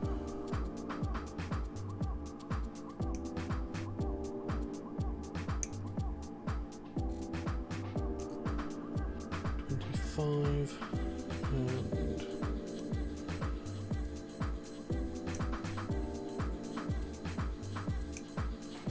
27.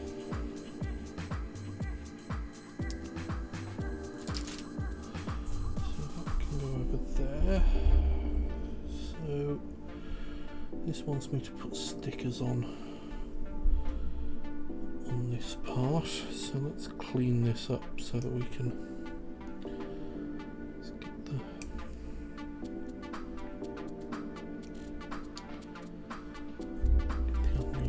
off this.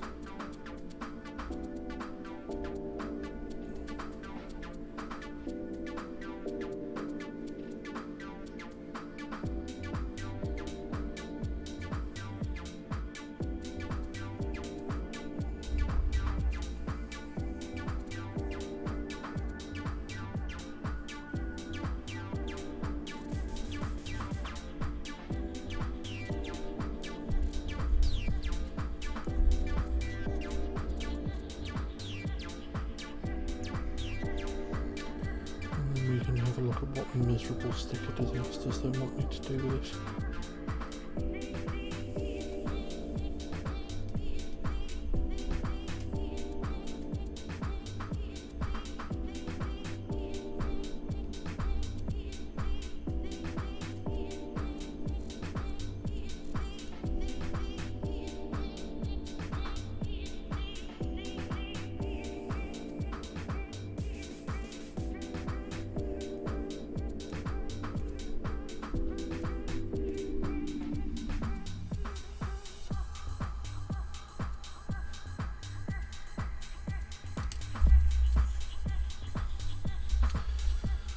So, stickers.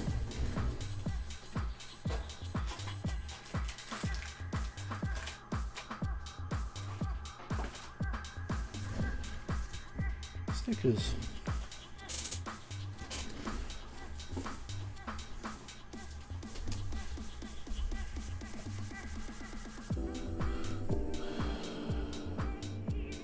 white numbers on a black background, 14 and 15. So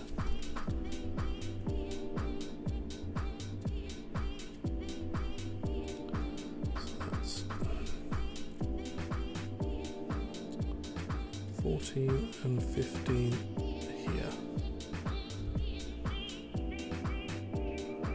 which apparently need to go into this little sort of triangular curvy gap.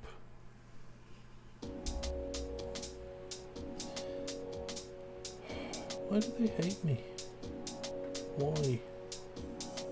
What is wrong with them?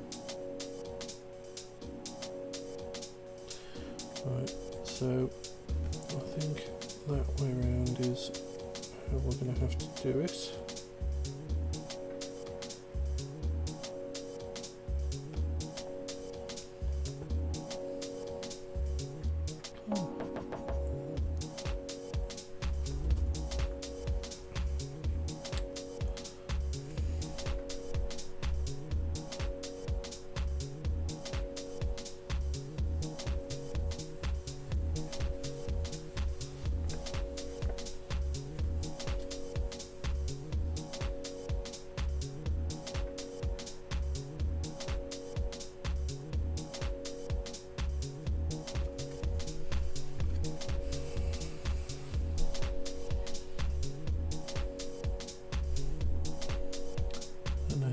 This is to see on the camera, but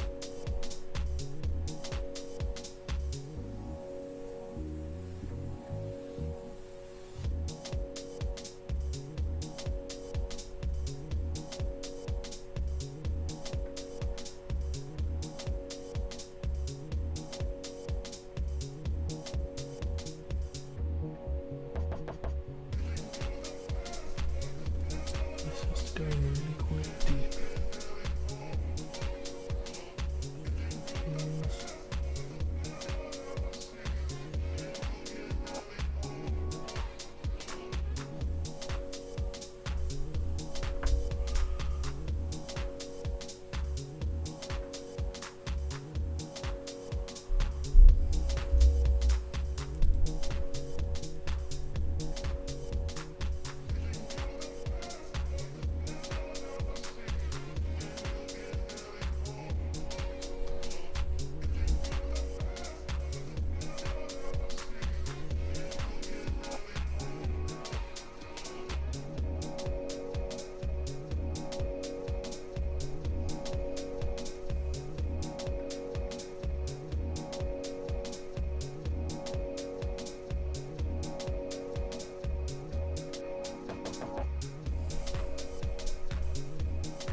See,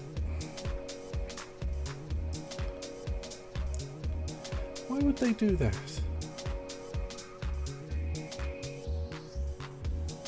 Monsters, the lot of them. Gonna have to do this again on the other arm as well. But first, I've got to do the other side of the same part.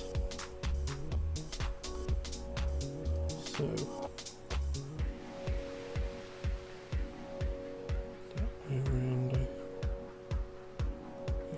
Going in that way, so we need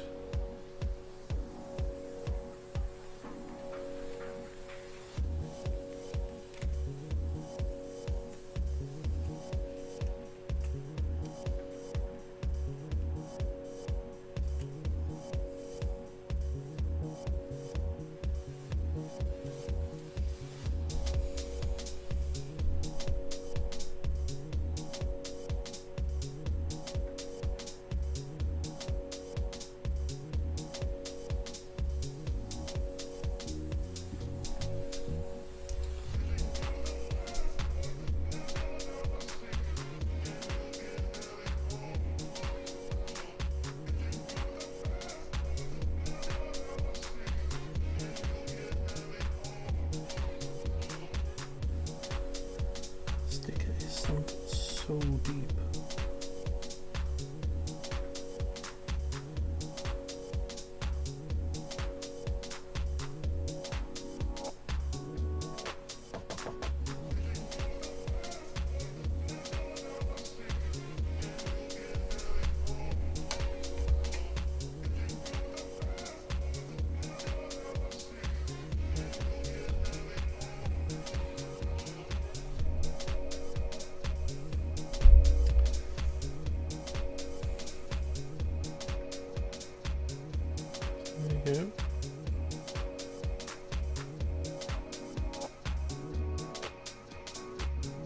it in that side.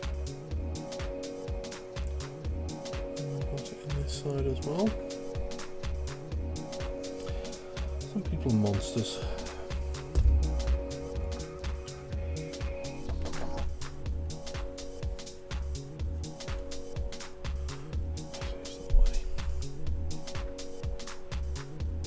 We haven't got any other stickers to do on here, so that's a relief.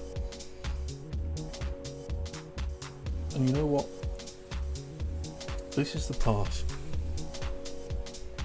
This is this part, like on the legs on the previous streams. This is the part when you connect it to the other bits, you'll never be able to see the fucking stickers.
I need a fresh.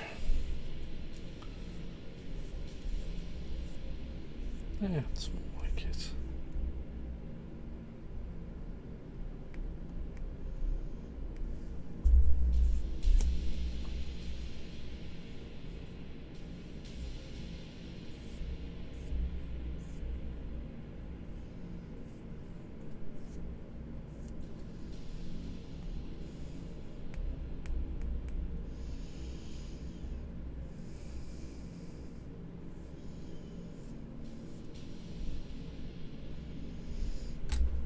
Right, let's have a look. Yes, part.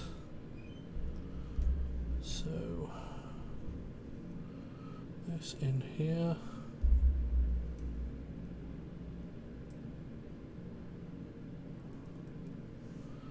That onto the other side. 50p set. 50p says at some point there's going to be stickers that are going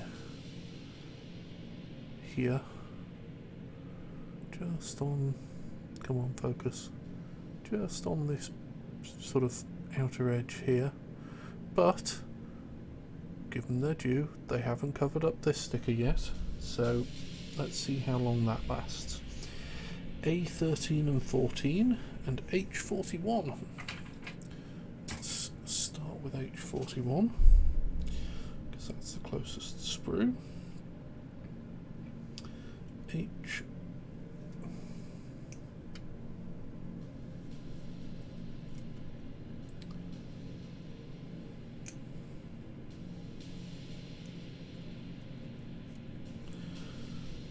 H41.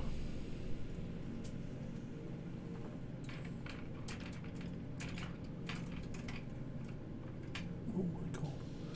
H41 and a 13 and 14.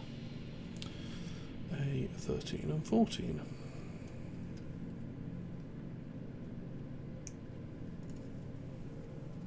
Let's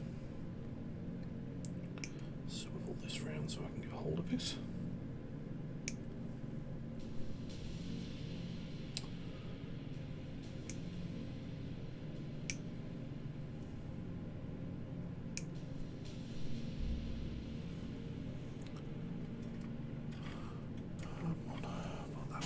The way.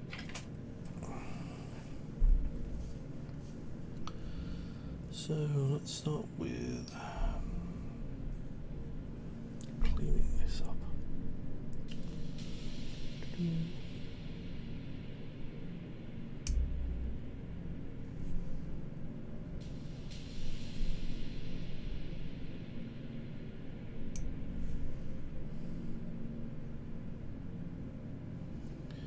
So I peered outside the window while we're on break.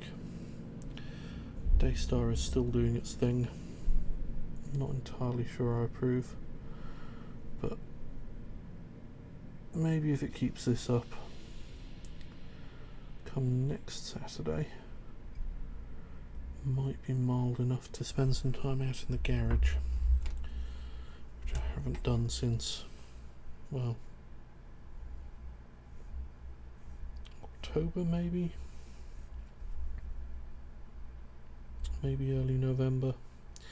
It got cold pretty quick this year, so I'm looking forward to having the opportunity to get out there, actually start do a bit of tidying, and then get some work done on the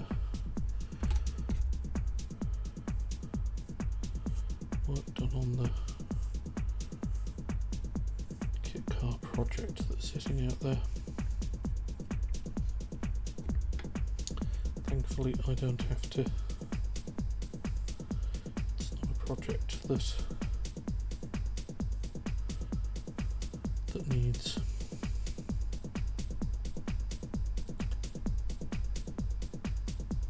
vehicle registration. Is weird in the UK. If you've got a kit car, you have to get it through, you build it, you put it together, you follow the instructions, and then you've got to get it through an extra stringent test in order for it to be legal to drive it on the road. Now,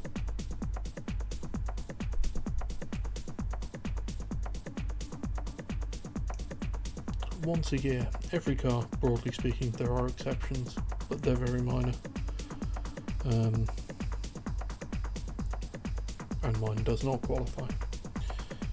Every year, in order to be legal to drive on the road, every vehicle must also go through a different test.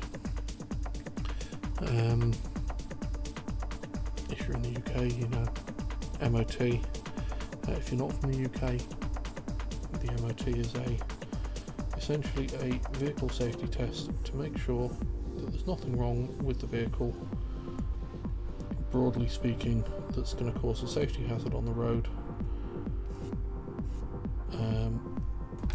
such that your car might cause an accident.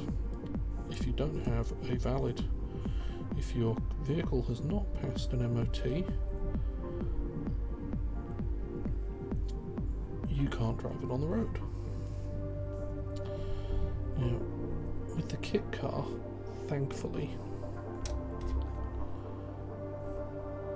but the MOT is less stringent than the test they put the test they put kit cars through when you try and register them. When you've completed a kit, you go to the DVLA, the driver vehicle licensing authority, and you take the kit car somewhere and they put it through a whole bunch of tests, which is like an MOT, but you know, nastier, to make sure that it's safe to drive on the road. Which, you know, fair. I don't blame them. I too would. I understand that they want vehicles to be safe. However, you only have to do the extra stringent test once, and that's when the kit car is first registered. If the kit car's been registered, which mine has, then all it needs to do is get through the standard MOT. So that's what I'm working towards at the moment. Is getting the kit car through its MOT, because it was registered back in 1989. This car was apparently a going concern. It's difficult to believe looking at it, but apparently in 1989 they managed to convince somebody to sign off on the vehicle.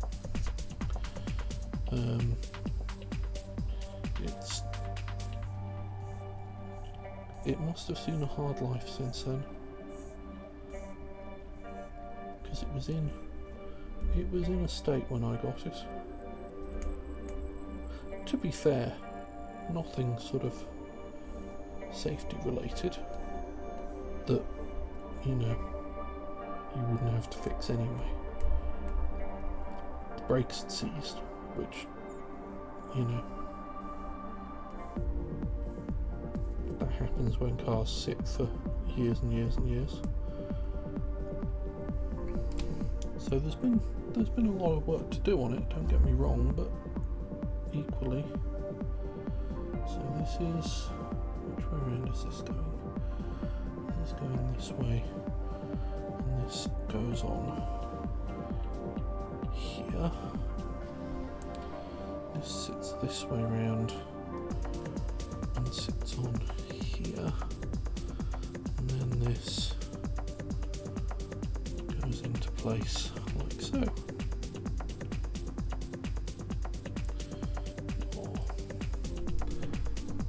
Oh look, there we go, you can't see the sticker anymore.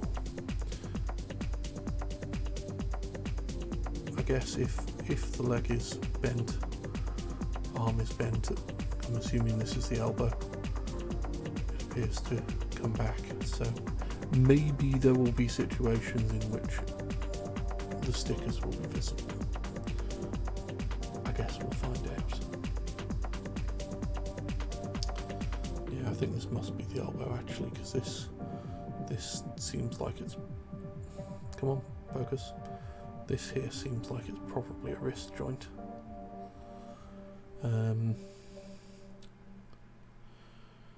So yes, thankfully all I've got to do is get it through the MOT.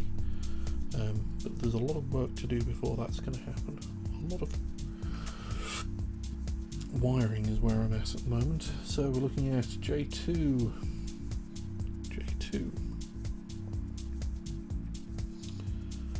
A lot of wiring to do.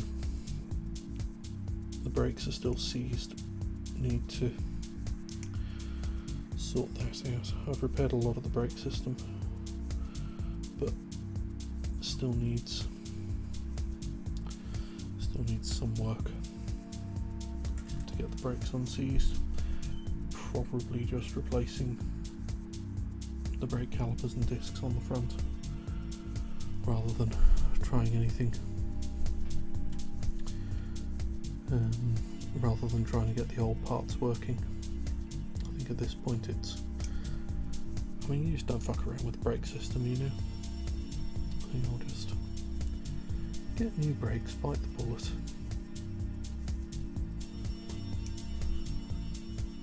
New brake calipers and pads and discs, and then one can be sure that the thing isn't going to kill you.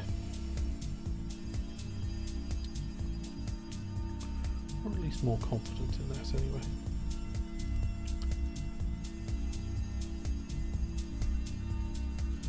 But yeah, lot of wiring work that needs doing.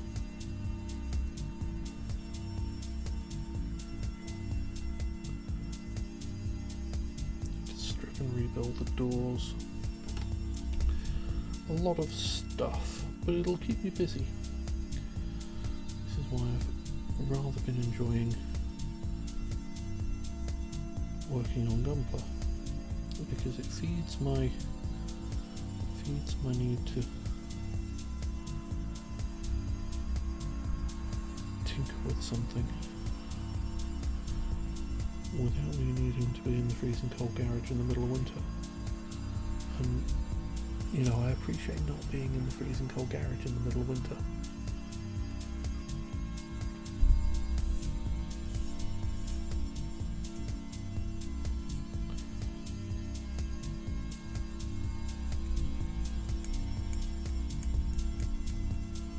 And it's been a cold one this year.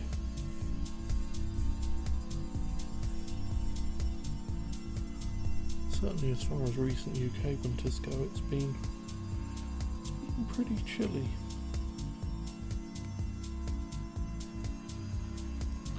But before the cold really bit last year, I did get, broadly speaking, the garage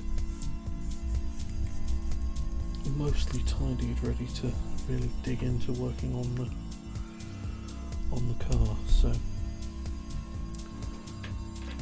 should be able to get straight into it this year, which would be nice. So C111, where is C111? C111 is here. Two of them, identical.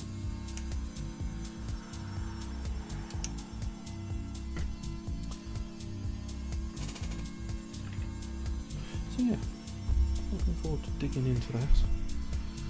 If the temperature's reasonable next weekend, that might be what we're up to on Saturday.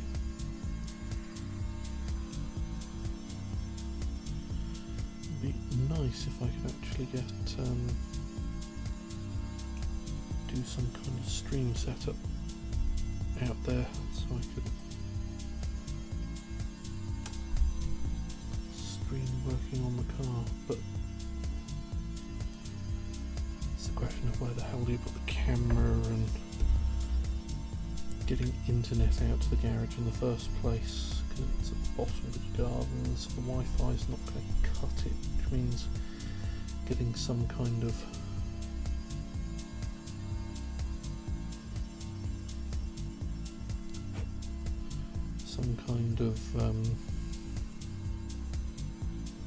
what is this? Attached. Okay. Oh yeah, there they are. Lost the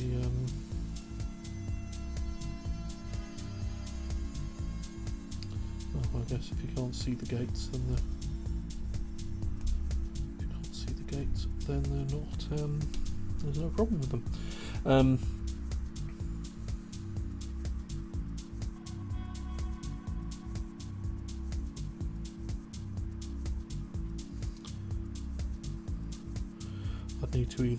I'd need to get internet up there, and the Wi-Fi is not going to reach, so I'd need to get hold of some kind of enormous Cat 6 cable to wheel out there, which I just don't have at the moment. I mean, it wouldn't be difficult to acquire one, but even so, getting a camera on such things would be a bit of a challenge, I think. Getting a camera on what's being worked on in a way that would make it meaningful, I think would be a challenge. But I will continue to have a think about it, because I think it would be an interesting thing to do. L1, 5, 6 and 9. Fucking stickers.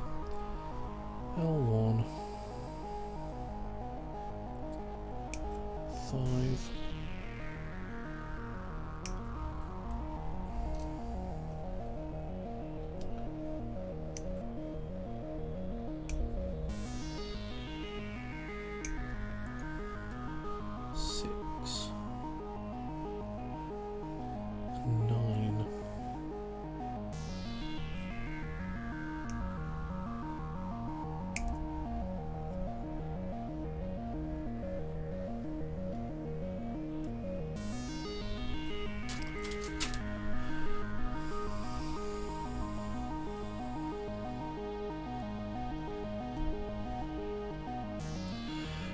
You'd either need multiple cameras or one camera that you can move around really easily in.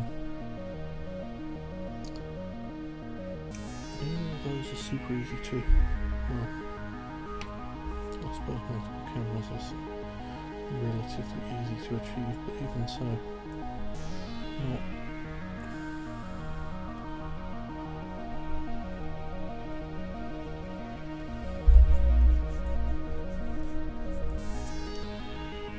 Necessarily 100% ideal.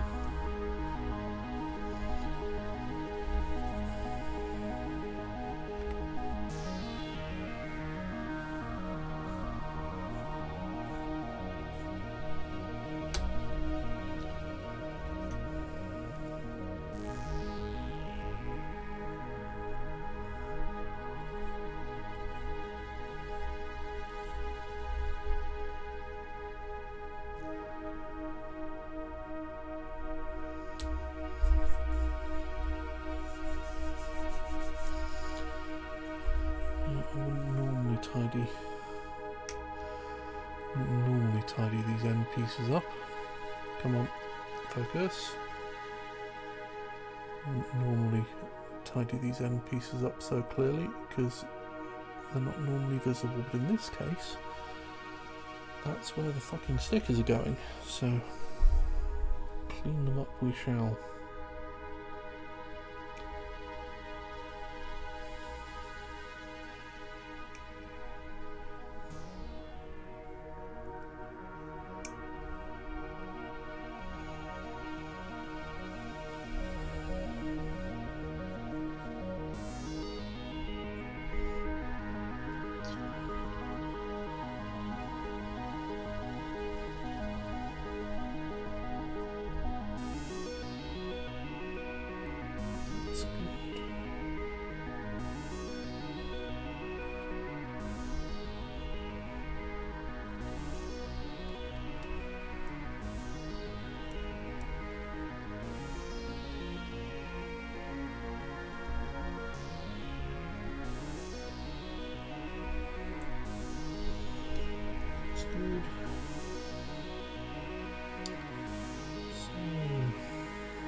Visible. These two will be.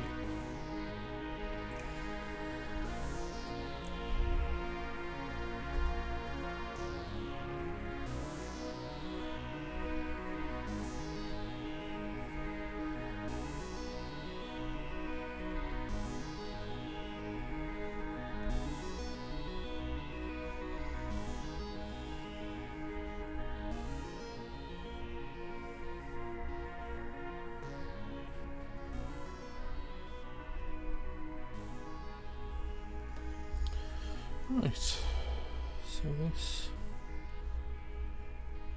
I guess is the shoulder joint,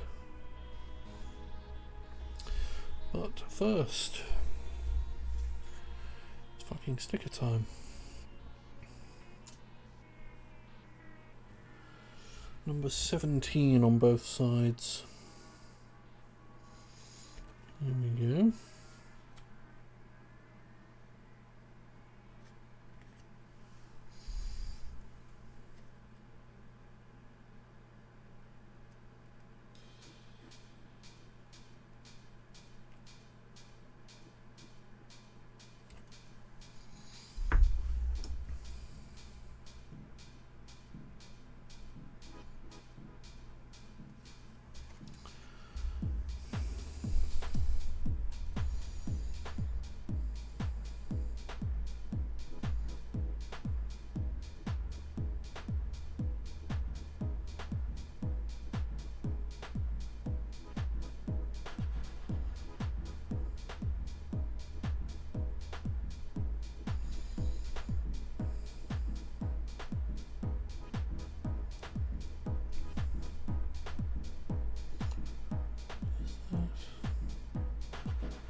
do is what that will. Another number 17. Come on. Peel away.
Right. Come on. You can do this. There you go.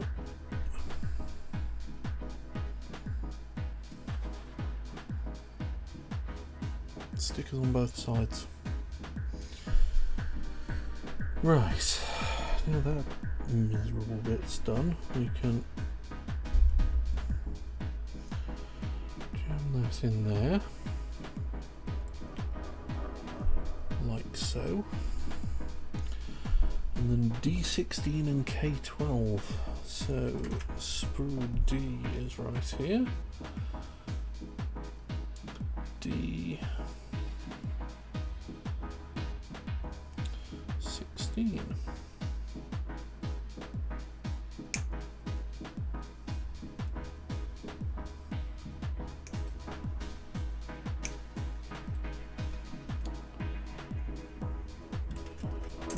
And K12.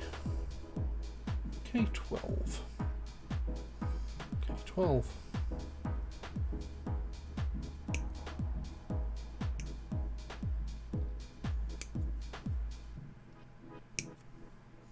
Good grief. 5 points of connection. That's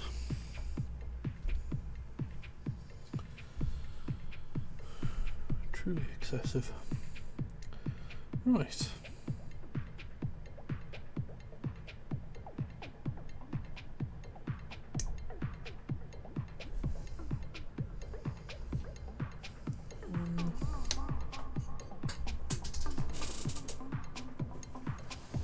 Oops.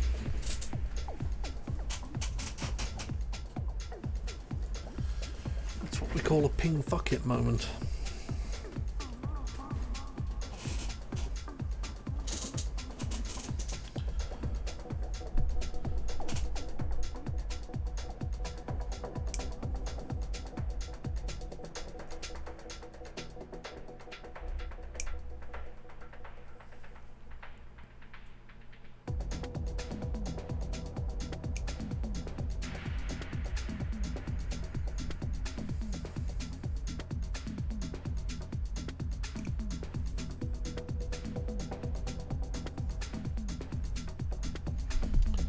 Right, so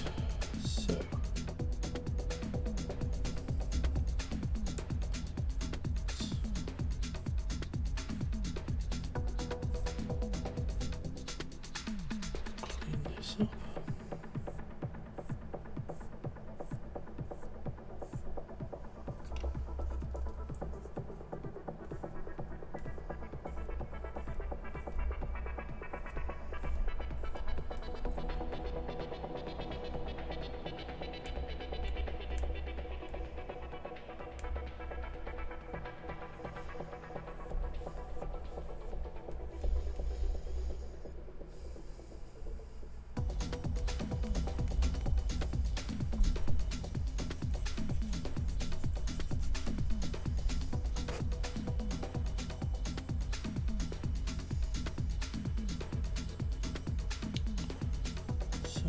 Let's see.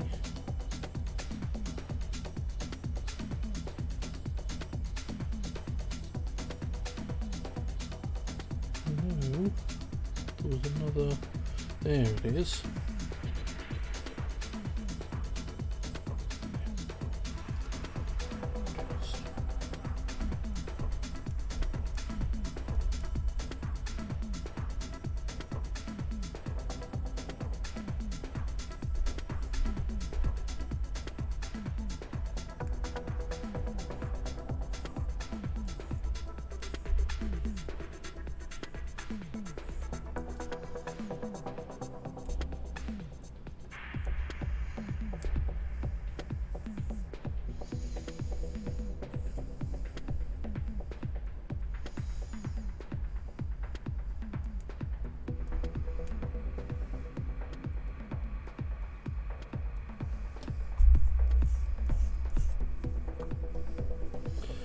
Right, so this goes on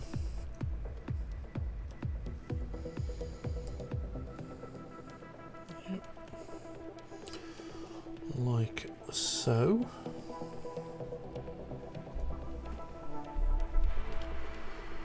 And this, which is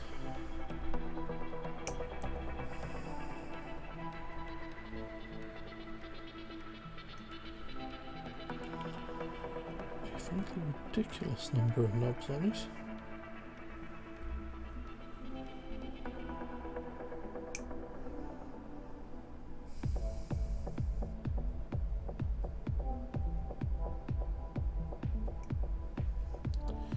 What about this part needs to be meant that it needed to be so firmly secured to the sprue?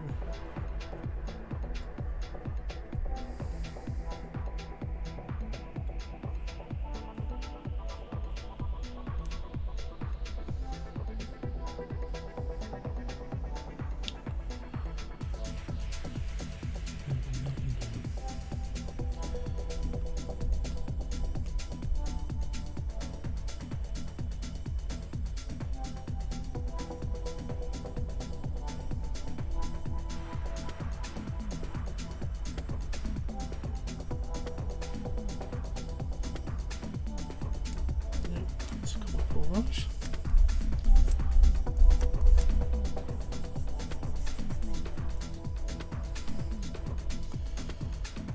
This side.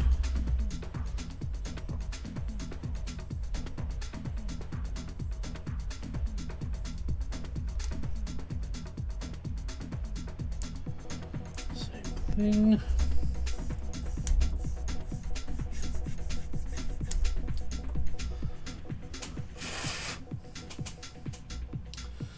And then this clips into place here.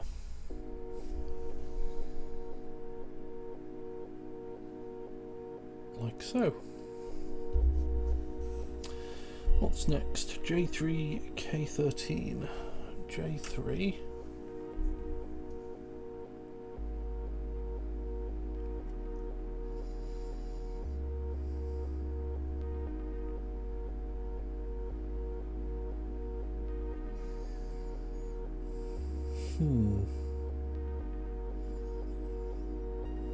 Okay.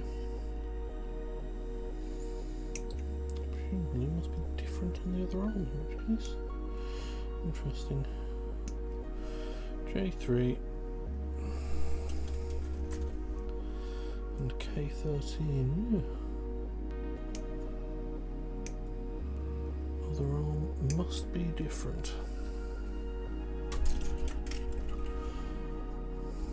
So let's start with K13.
conveniently like so.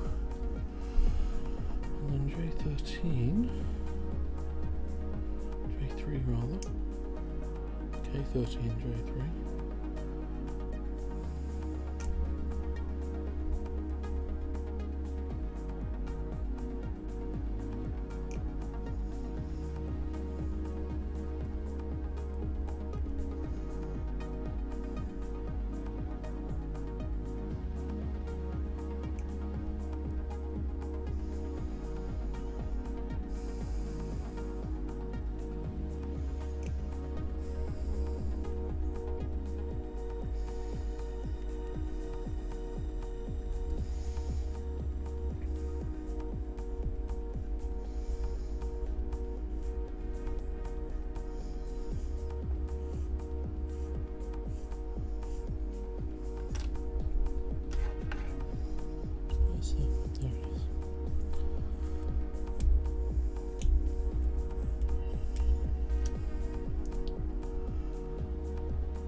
There it is. Right.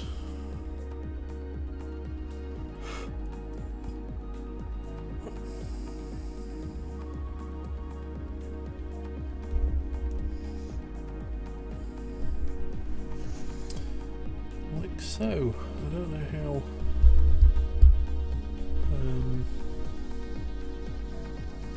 how clearly you can see the difference between the two shades of white on this, but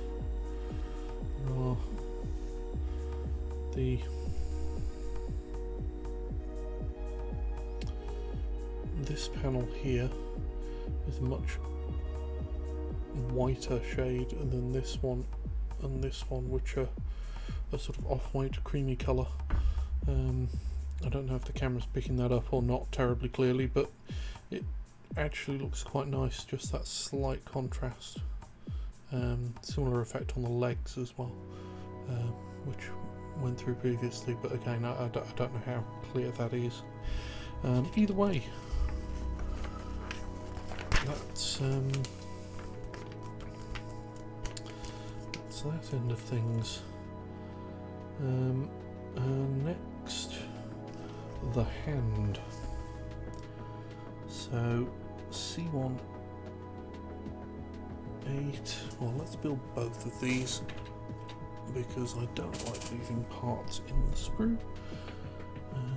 So C18 and L117.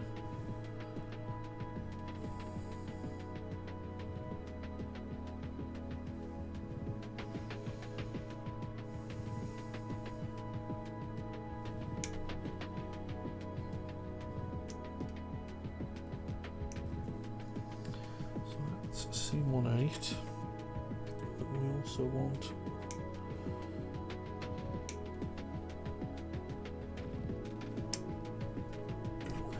C110.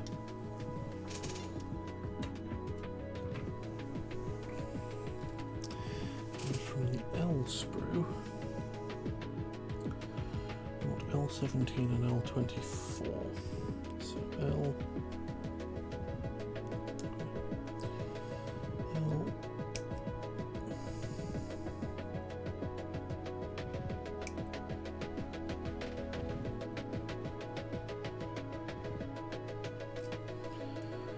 L17 and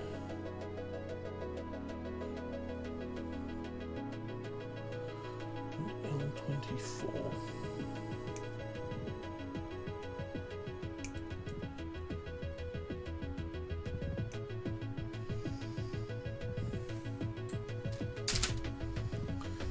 I think for the moment I actually want on there is the fist.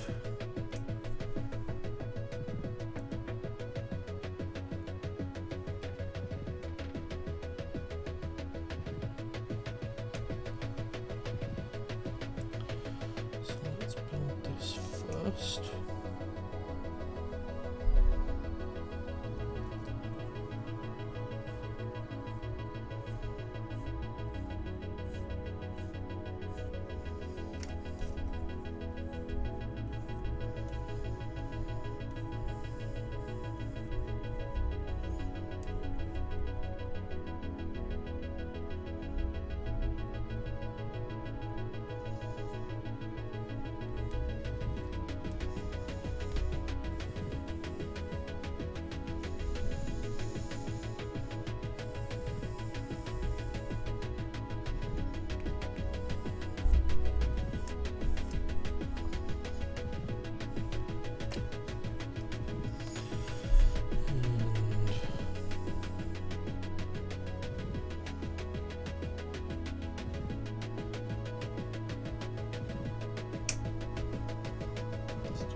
fist. No, apparently we need F26. F26. Here.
Right, so F26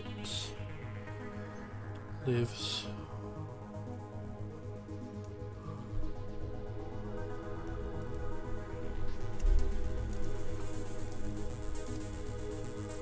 on the end of the wrist like so,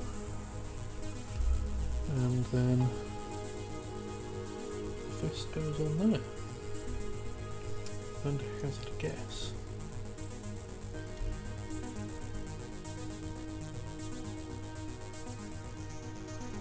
This would then live on the arm like so. All we will do is just build the other hand.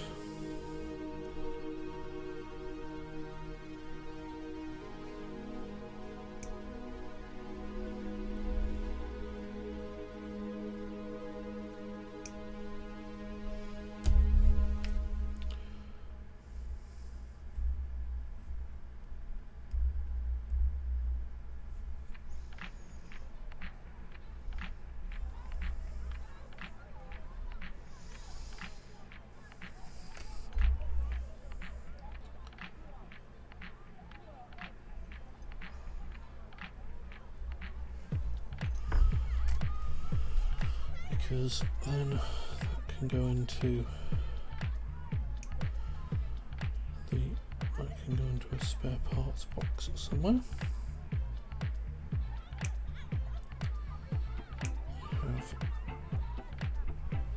I have resealable bags, Ziploc type affairs, for exactly this reason. So there's all of the alternate parts can be safely stored together.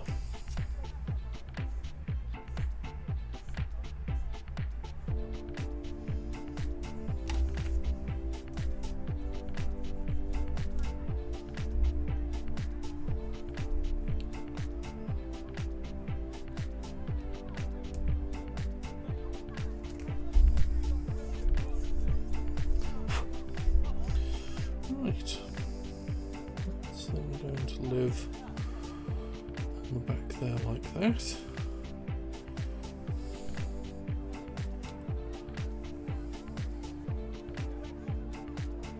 Like so. And at this point, I'm going to take a brief break, but it will be a very brief break. So be back at 20 past shortly. Yeah, 20 past, 3 minutes. See you in a minute.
I'm back. Let's see where we can get on to here. So let's just get kicking on the next arm. Actually, before we do, let's just, so we do have this facility to just drop that, and then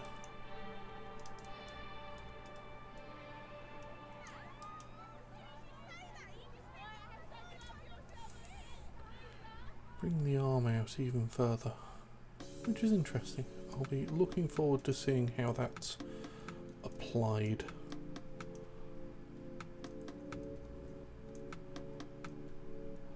How that's applied once the model's a little more fully built. But in the meantime, let's get cracking on the left arm, because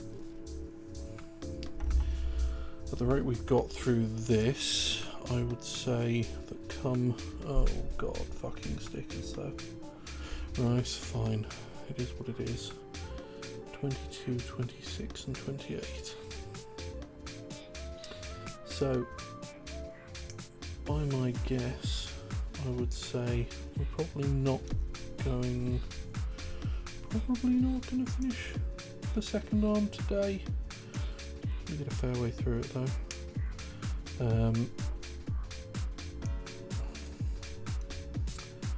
Certainly come Thursday, which will be the next regular build stream,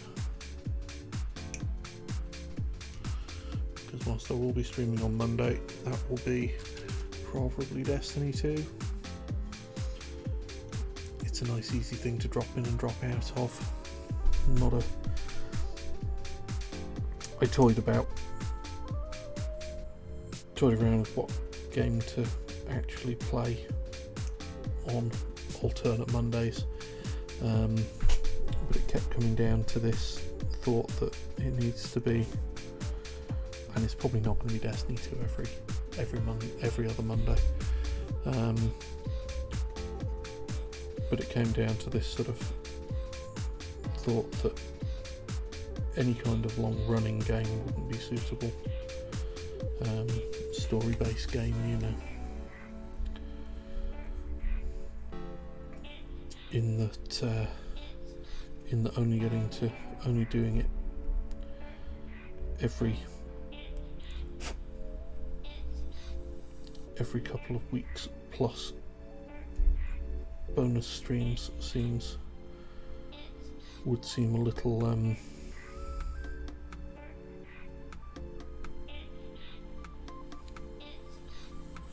really get terribly far, whereas something like Destiny,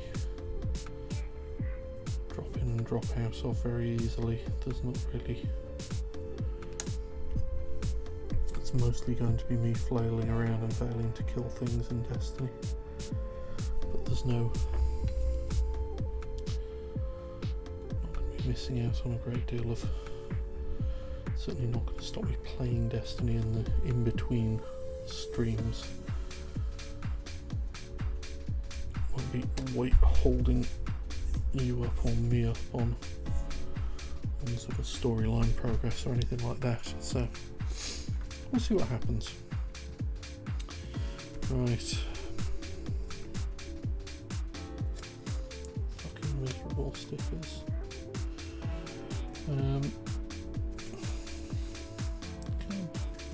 Just peel out. There it is.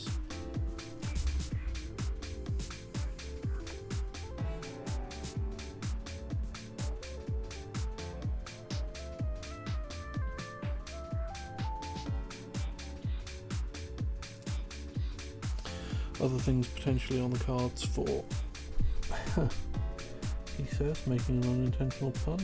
Other things potentially on the cards for Monday night streams, for the every other Mondays, are Magic the Gathering. Either Arena or Mutgo, as it seems to be colloquially referred to these days.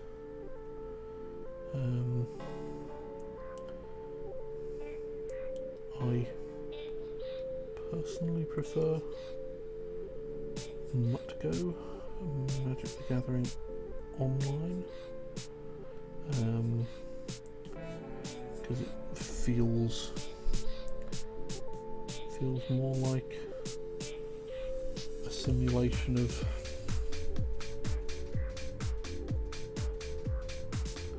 Arena's nice and it's flashy and it's pretty, but it very much feels like a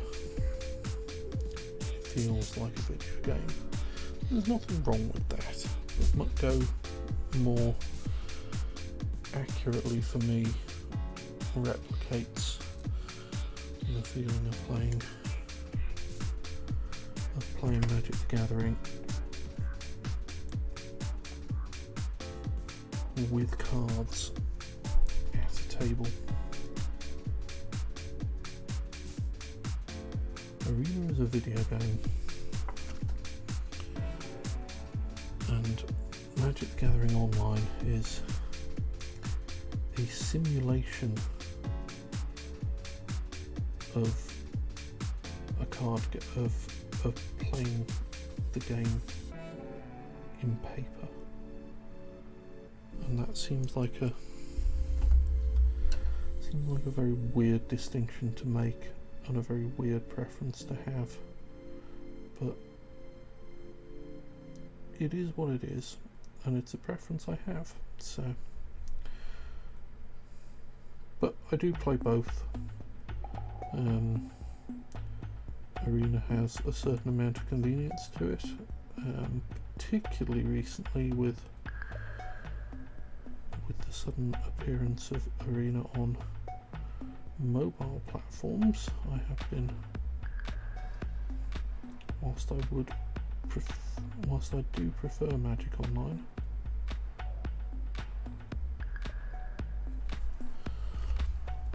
cannot deny that it's nice just to be able to play some Magic on the phone for every now and again. So that'll probably be a thing that happens on Mondays on occasion.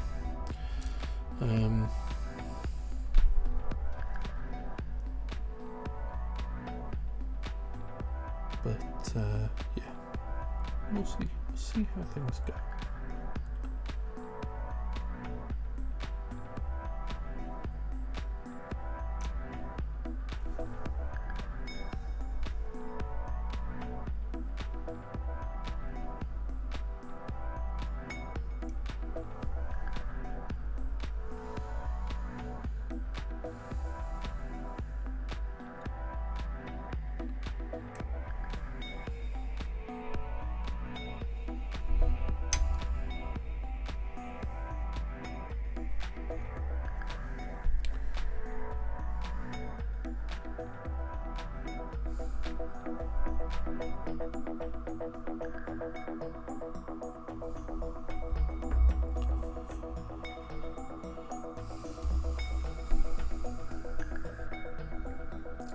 Once I've had a little bit more practice at it,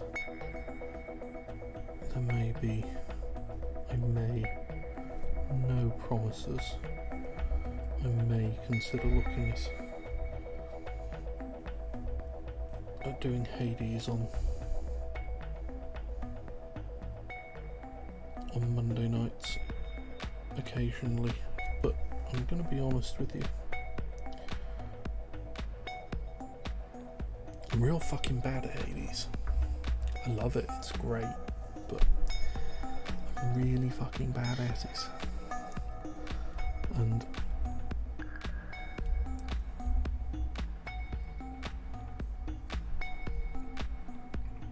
the last thing I want is to just be on stream getting frustrated at it, because that won't be fun for anyone, essentially.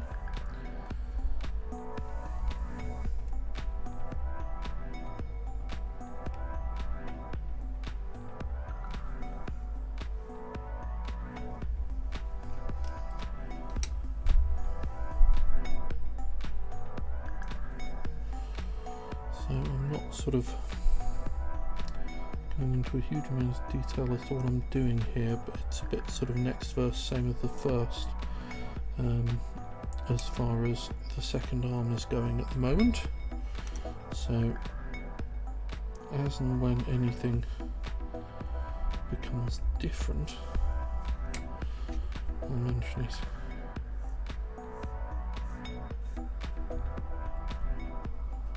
But for the moment, it's all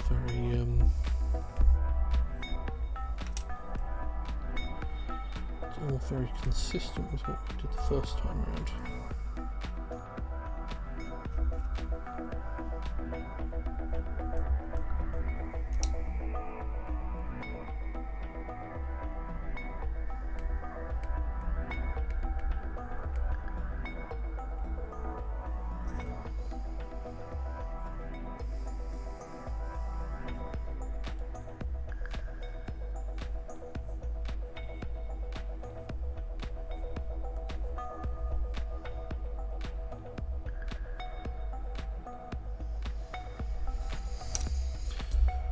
Right, so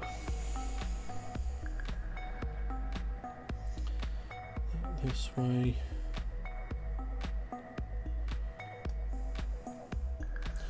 There's one there.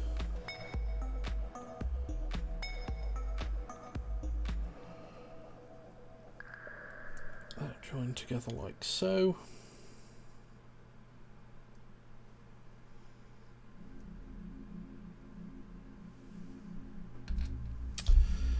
A11 and 12.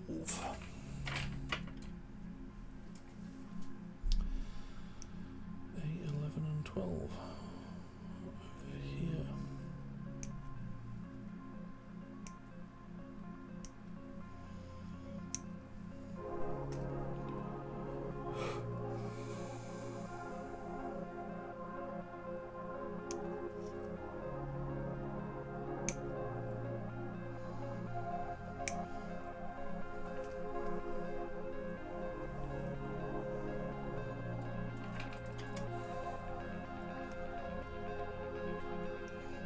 And H40. H40. Where is H40? There it is.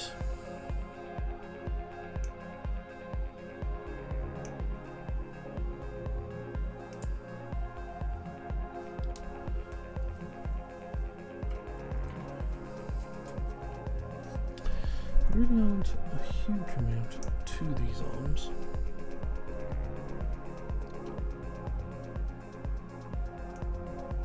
Which is interesting.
Yes.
Nice going back to something really. To one of these real grades after 2 perfect grades on the trot. This is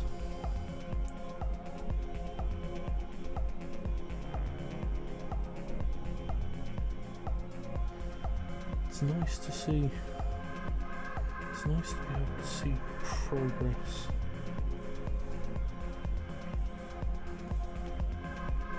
In more of a as a more visible thing, you know.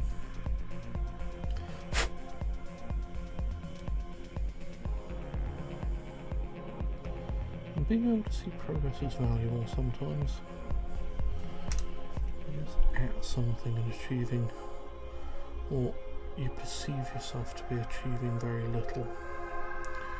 That can be very demoralising and frustrating and tiring. I didn't have that issue with the perfect grades. They were great fun, loved them. But just sort of knocking into this and being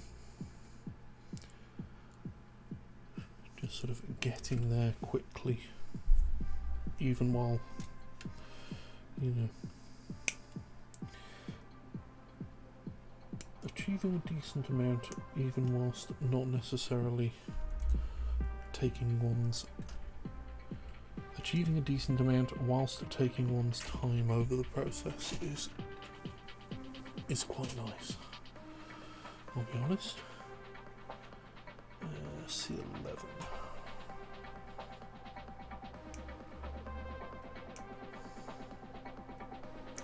One of the frustrating things working on the kit car sometimes is you can spend an entire day in the garage and sometimes it feels like you haven't achieved anything on the thing.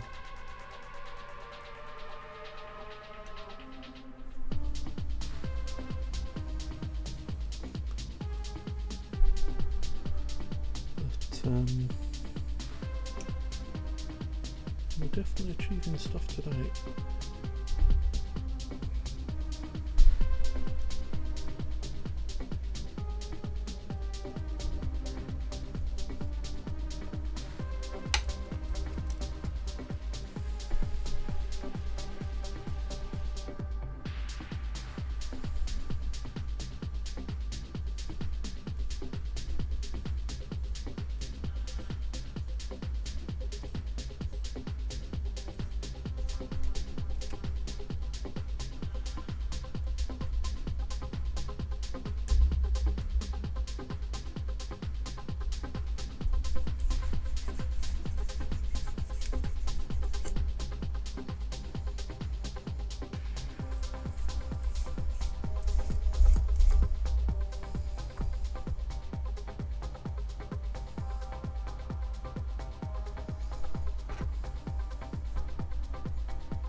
Right, so where are we?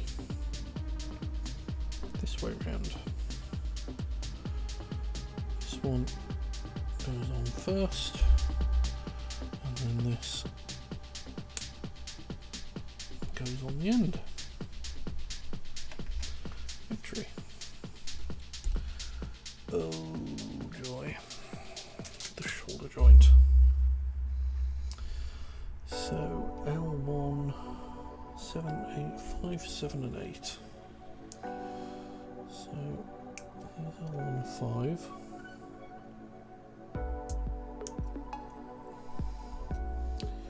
And then we need L1, 7.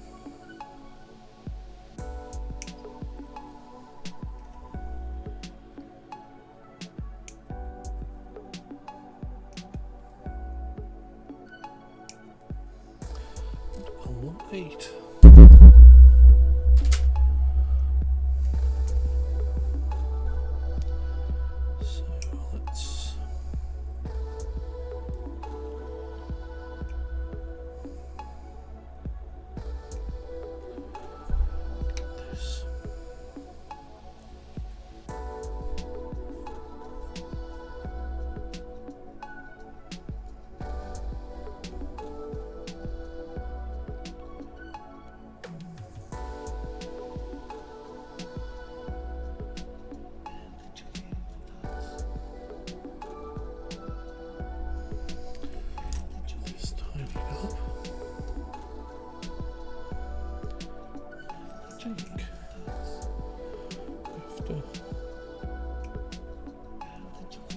Last time.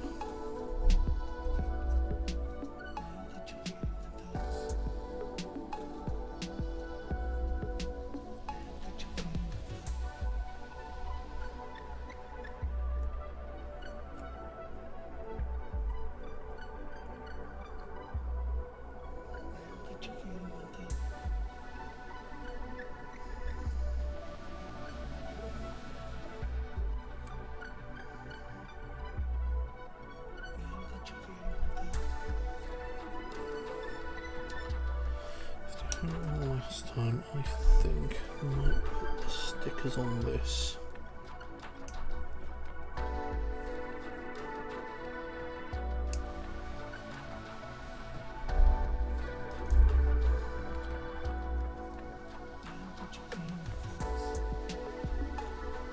Before assembling the shoulder.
Right, so these are 17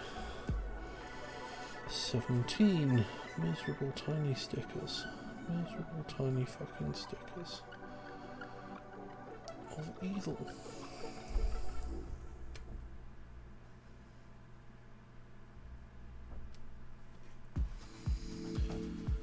There we go.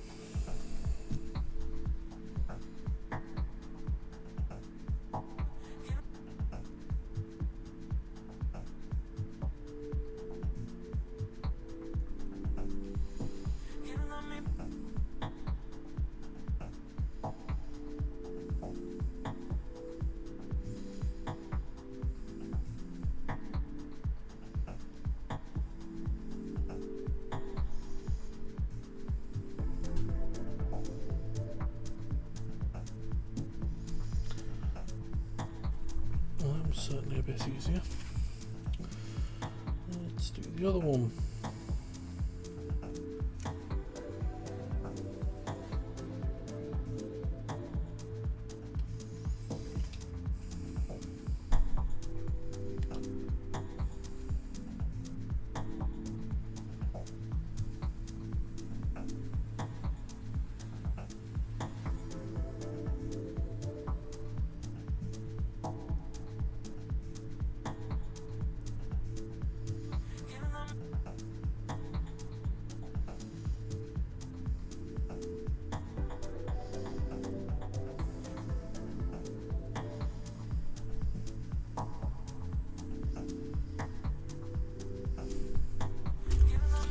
Right, so let's see how this goes together.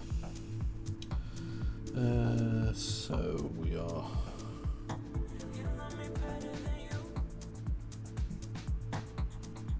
in there.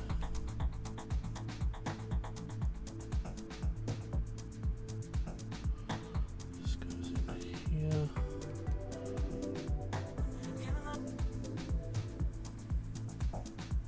Perfect.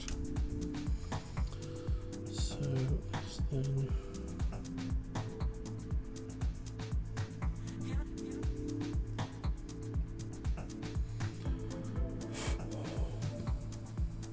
there we go.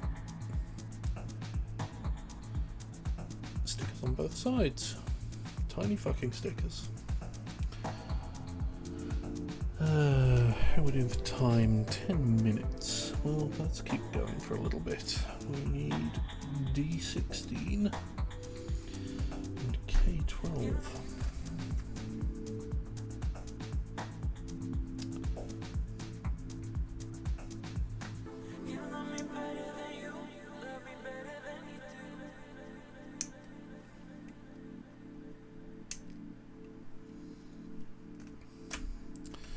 D16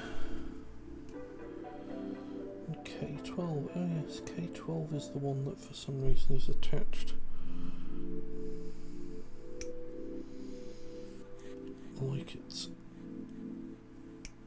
Like they were afraid it was going to leap off the sprue somehow.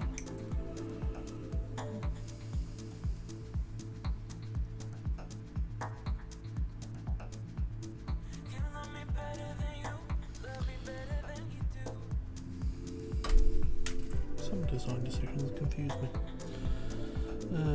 Right, well, K12 is what I have in my hands, so let's do this.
Right, so that goes.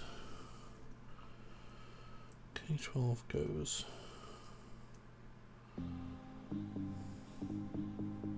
Where around am I here? This way around. K12 goes on that side, like so.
Apologies to headphone users.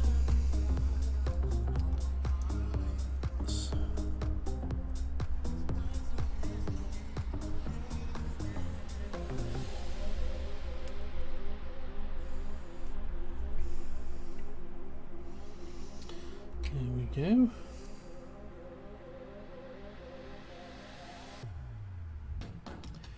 H29 and D3 and F27.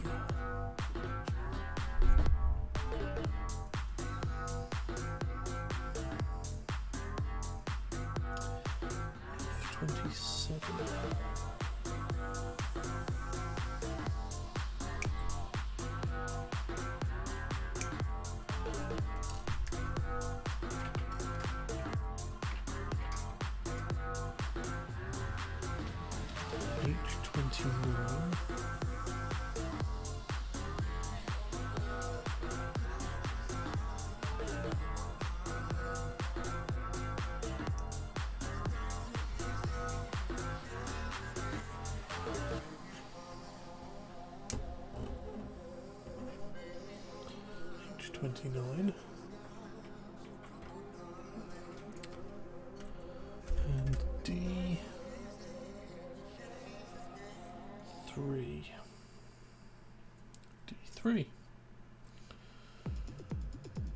This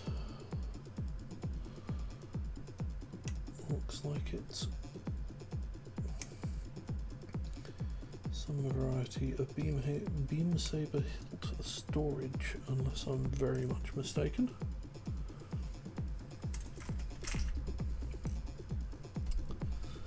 So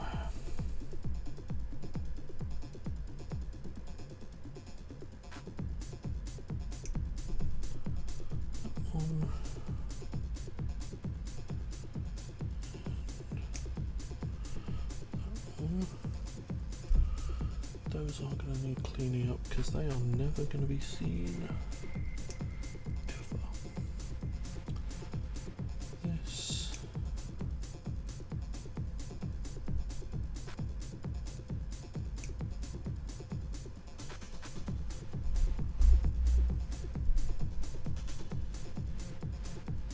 these on the other hand.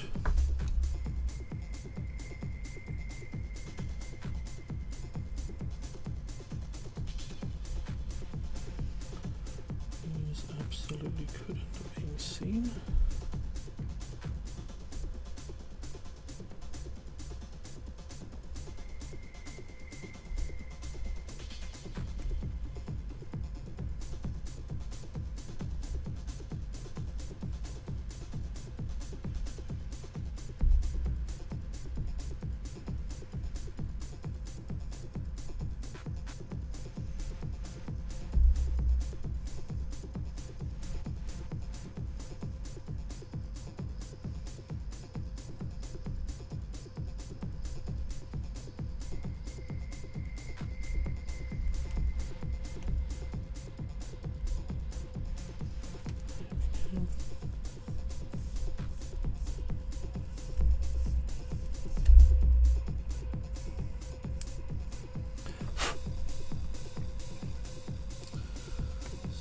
93 with that pointing that way.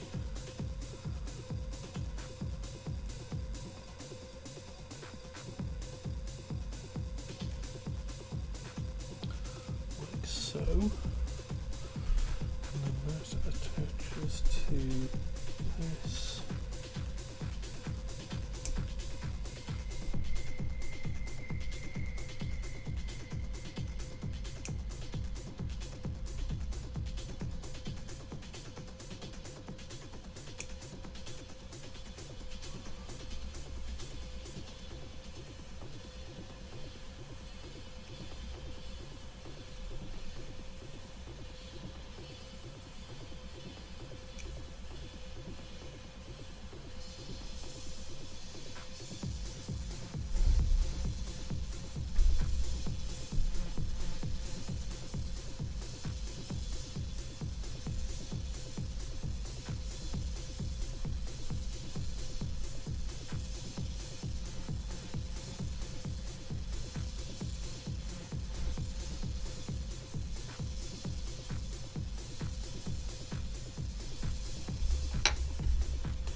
So this then sits through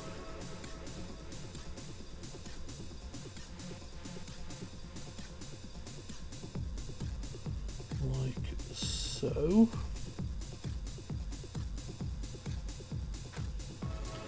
And we need F2.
F2, which is going to sit in there,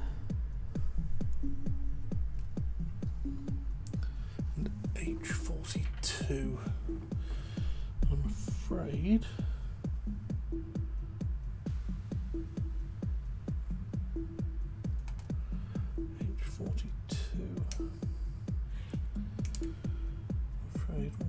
this sealed up so it's not going to fall apart, we're going to have to call the stream there because I've run over a touch, which I didn't intend to do, but I did start a little late, so I guess these things even out.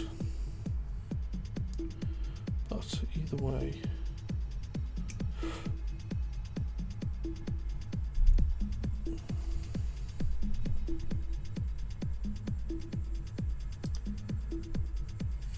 this has been a very relaxing stream for me. We've made a lot of progress, which is always nice.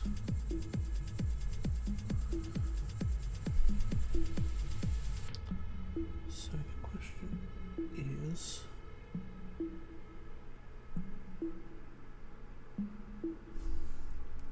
yeah, looks like some of this might actually be visible.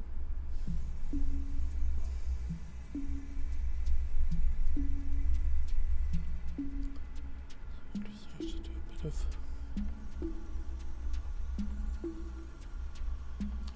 tidy up there.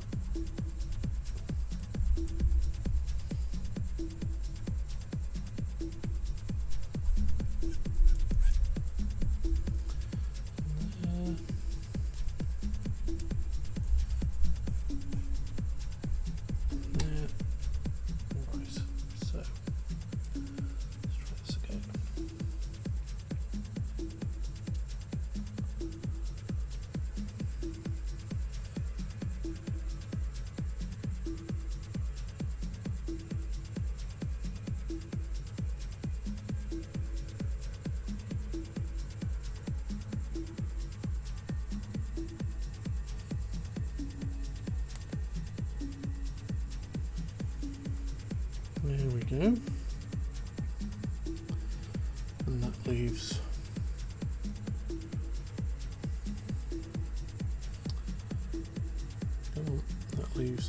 the beam saber hilt able to hinge out.